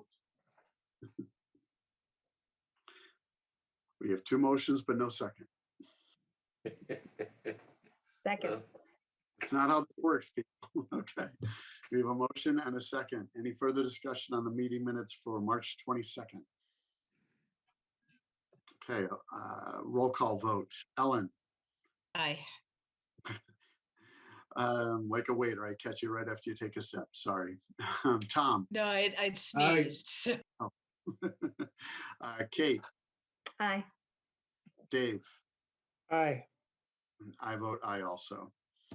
And Nora, just to remind it, we're all in attendance here, right? So we're all in both these meeting minutes? Yes. I think we were short any. So now we'll take item B, the meeting minutes for March 29th. Any changes or amendments you'd like to make? All right, hearing none, I will. I'll make a motion to accept the meeting minutes for March 29th. Second. Second. Okay, we have a motion. Any further discussion? Seeing none. Tom, Aye. Kate, Aye. Dave, Aye. Ellen, Aye. I vote aye also. So the meeting minutes are approved. What's next, Nora?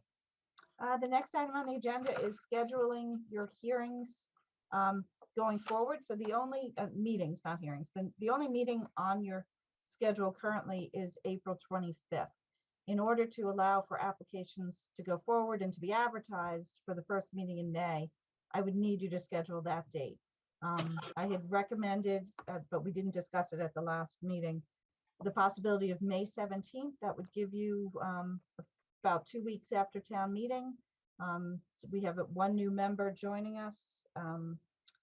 It would give time for that new member to come in and get all the information he needs to be an active member of the board. But it would be soon enough that if an application comes forward, there's not too long a waiting period before it has to be considered. So I would ask you to consider meeting on May 17th, and then to also get ahead of the next meeting, I'd ask you to also schedule your first meeting in June. I suggest June 7th as a date, which would be, I believe that's 3 weeks after the May 17th date. And then I would suggest that when you meet on your first meeting in May, if that's May 17th or another date you choose, then I would recommend with the full new constituted board that board set the rest of the schedule for 2022. Can you tell me again? Sorry, I was on the calendar when you said the meeting date in June you're proposing? June 7th. So we go from the 25th of April to the 17th to June 7th. Right. Is that right? Okay. Do board members have any issue with that proposed schedule? Okay, I'm not hearing any, so okay. I guess it's scheduled. We don't vote on that. We just, right? Nope, it's okay with you. I will set those meeting dates and put them on the calendar. Okay. Mr. Chairman, there are 2 comments on the Q&A you may want to take. Oh, sorry, I was looking at my own calendar here, so my apologies. I wasn't looking. Seem to have lost.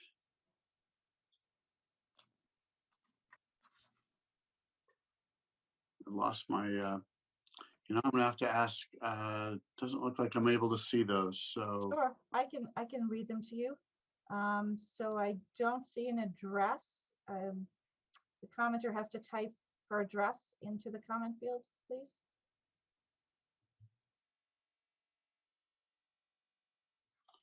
Okay, the comments are from Nadia Fabrizio at 32 Webster Street. The first comment is, I tried to phone in and failed. And the second is, I have been raising my hand now for a while.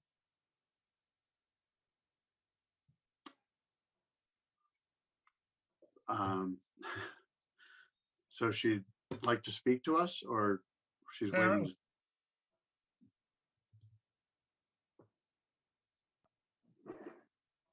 Would you like me to make your voice active? Unmute her, allow her to talk? Or would you like comment to be typed into the chat or a comment or question? I'd allow her to speak. All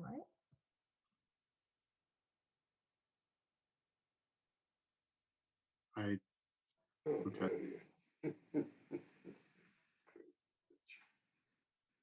All right, she's in the meeting with her microphone unmuted. Good evening.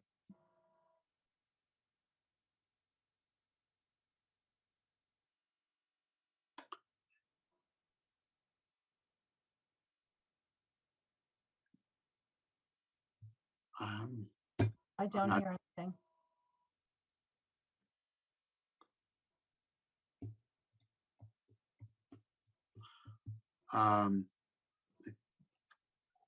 I don't know. Did she type in anything else? There's a comment, this respects the public comment period for the zoning change. And another comment, I am trying to unmute.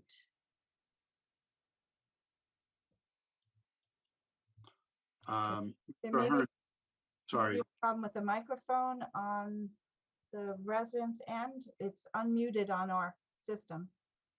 Okay, Mr. Ahern, just a quick question. We're allowed to listen to her comments, but we can't comment because our hearing is closed. Is that? I believe that's the case, but you can listen to her comments. Sure. I want to give her the opportunity. Absolutely. Technology would allow.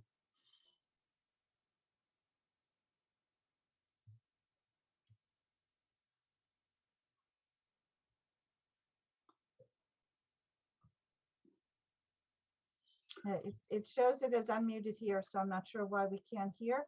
Perhaps go on to a call in through another phone, or leave the meeting and rejoin through the link. Is it possible for you to type your comments in?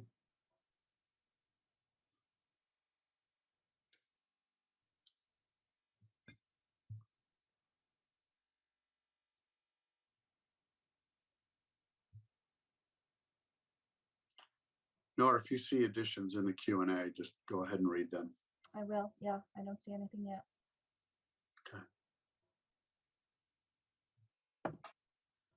While we're waiting, perhaps for this to be rectified, is there something else we can address from the agenda? The next item on the agenda is updates from agency and committee representatives. If anyone has anything they'd like to share with the board.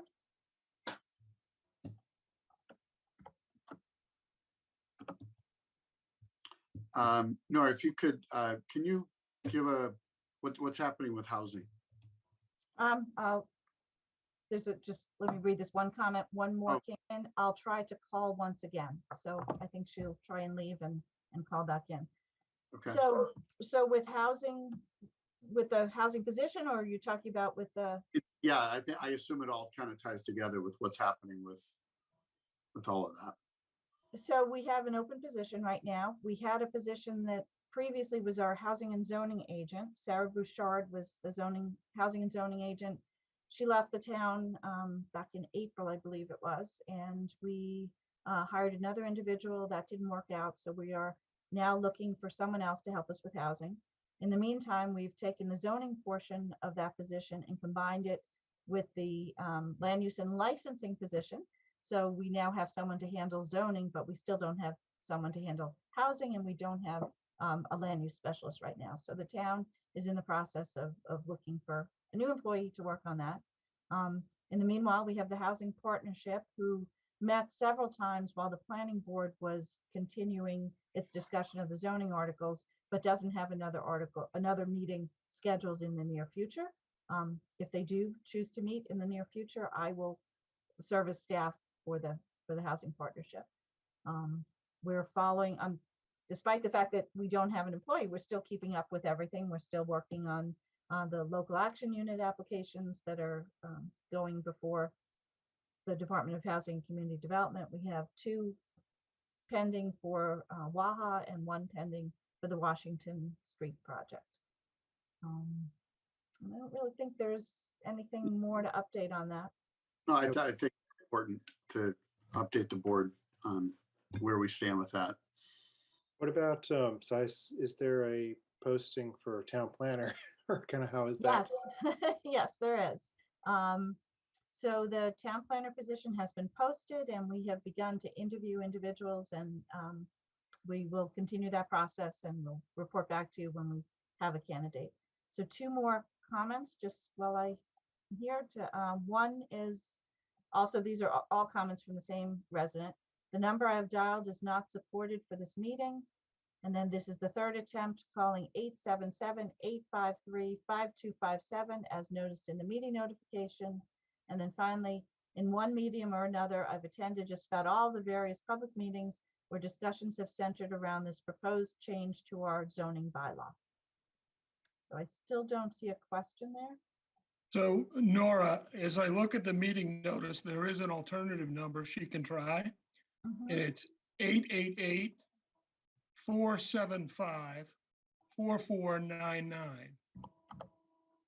888-475-4499. That's correct.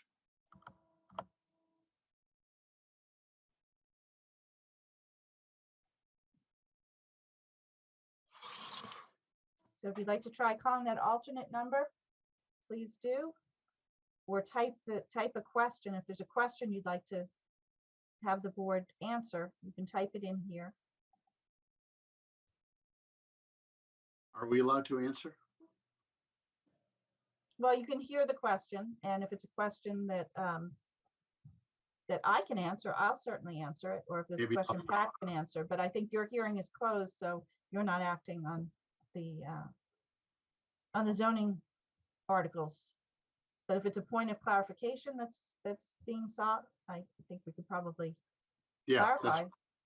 Seems like clarity would be okay, but not I discuss. just don't see it. I don't see a question here. Let's see.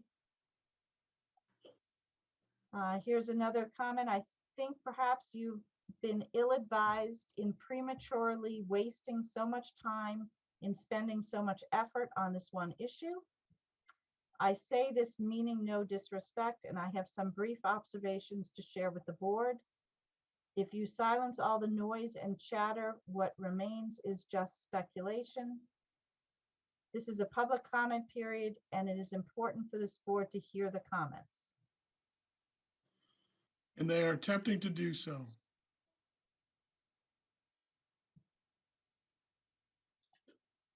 Arguments have been made referring to our comprehensive plan that residents want this.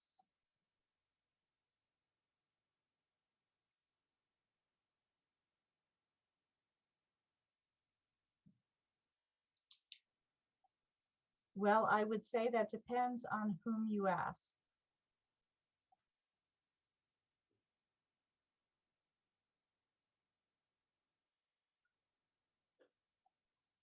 We had no parameters in place that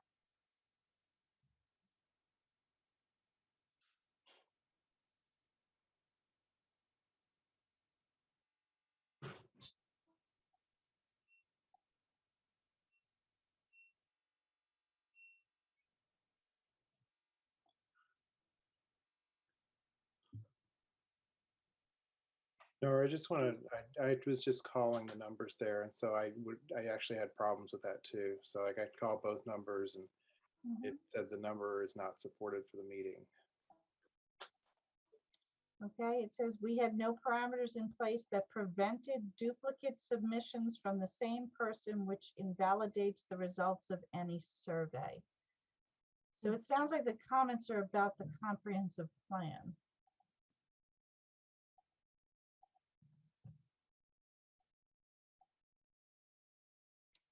So is this meeting not valid?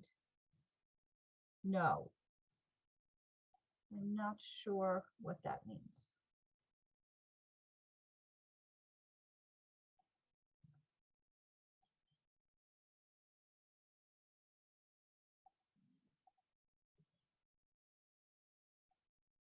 Mr. Chairman, I would suggest to the board that we spent enough time on this.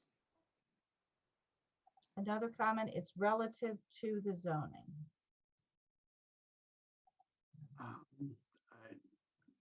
Yeah, given that we have already voted on and closed our hearing, and we are essentially powerless to make any changes at this point. I don't, other than giving her opportunity to speak her mind. I don't know. I mean, we've had every opportunity. Had what, 24 meetings, public hearings about this? Yes. Maybe 25. I believe I gave every opportunity tonight for people to weigh in with public comment on the Q&A and hands raised in the format. And I think we did have comments, right, Nora? We did. So there are a couple more comments. She's continuing. I would suggest that you are not giving the public proper time to comment, but the call-in numbers are not valid for this public hearing.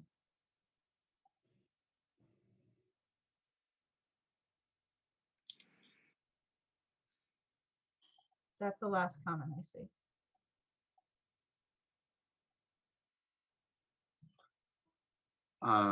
Again, I think the board has operated in compliance with every law that we were expected to. And I think Mr. Ahern's comments would agree with that, but I don't want to speak for the entire board, but I think we've given everybody an opportunity to speak throughout this process for the last 9 months. Is that how long we've been talking about? 10 months? And people still have an opportunity to talk about this at town meeting, Mr. Chairman. That's a good point. Thank you. Yeah, I don't see this. I mean, we're just waiting for her to end typing her comments. I understand there's a technological problem with the phone call-in numbers. There's nothing we can do to rectify that at this time. So I would, I guess, take Mr. McCusker's comment to heart and say we have given this enough time to discuss this matter. Again, yes. Sorry, if I may, I just want to say thank you to her for going to such extraordinary lengths to be heard. And thank you for highlighting the technological issues that we're having this evening. But in the interest of time and with respect to how much we've put into this process already, I agree with Mr. McCusker at this time. I'm ready to move on. All right, I'll just read the last 3 comments and then you can stop accepting comments. So the last 3 are: this meeting needs to be reopened, no opportunity to call in, and this is not the first public hearing that the phone numbers provided for the call were wrong.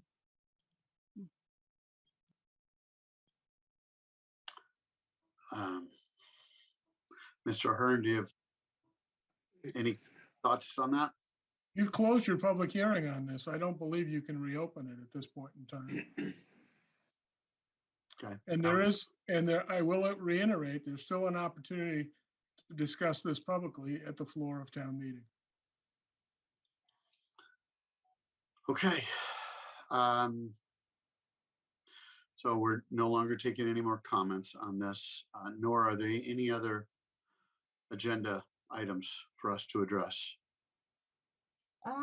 No, not unless you have anything else. We have an item called general miscellaneous updates and administrative items, and I really don't have any for you tonight. Okay. We did talk. Nora, Yes. Nora, there's an additional comment from another person from the public. If you want, I'll read it. It's from Fran Fusco. In fairness, I don't feel enough time is given to type in a message or comment.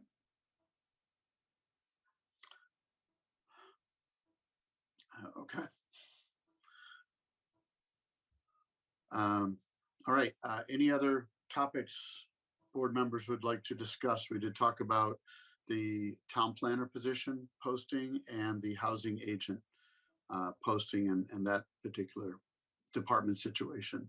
Any other board, what's the word I'm looking for? The committee reports or something like that? If not, that's okay. Just giving you the opportunity. Okay, I can only see Mr. Ahern right now on my screen. So if someone's raising their hand, just go ahead. That's and speak. unfortunate, Mr. Path. There are no raised hands. All right, okay. So given that, it appears we've come to our end of our meeting. I would entertain a motion to adjourn. So moved. Second. Any further discussion on adjournment? Hearing none, I will take a roll call vote. Tom? Aye. Ellen? Aye. Dave? Aye. Kate? Aye. I vote also aye. So we're in adjournment. Thank you very much, everybody, for your time tonight. And Aye. we have our next meeting is Monday night. Is that right, Nora? Monday night, April 25th. Yes. 7 o'clock here on We're Zoom. on Zoom. Yes. And we'll hopefully have someone try to look into the phone number issues prior to that. Great. All right. Thanks, All right. everyone. See you Monday Thank the you. 20th. Good night. Good night.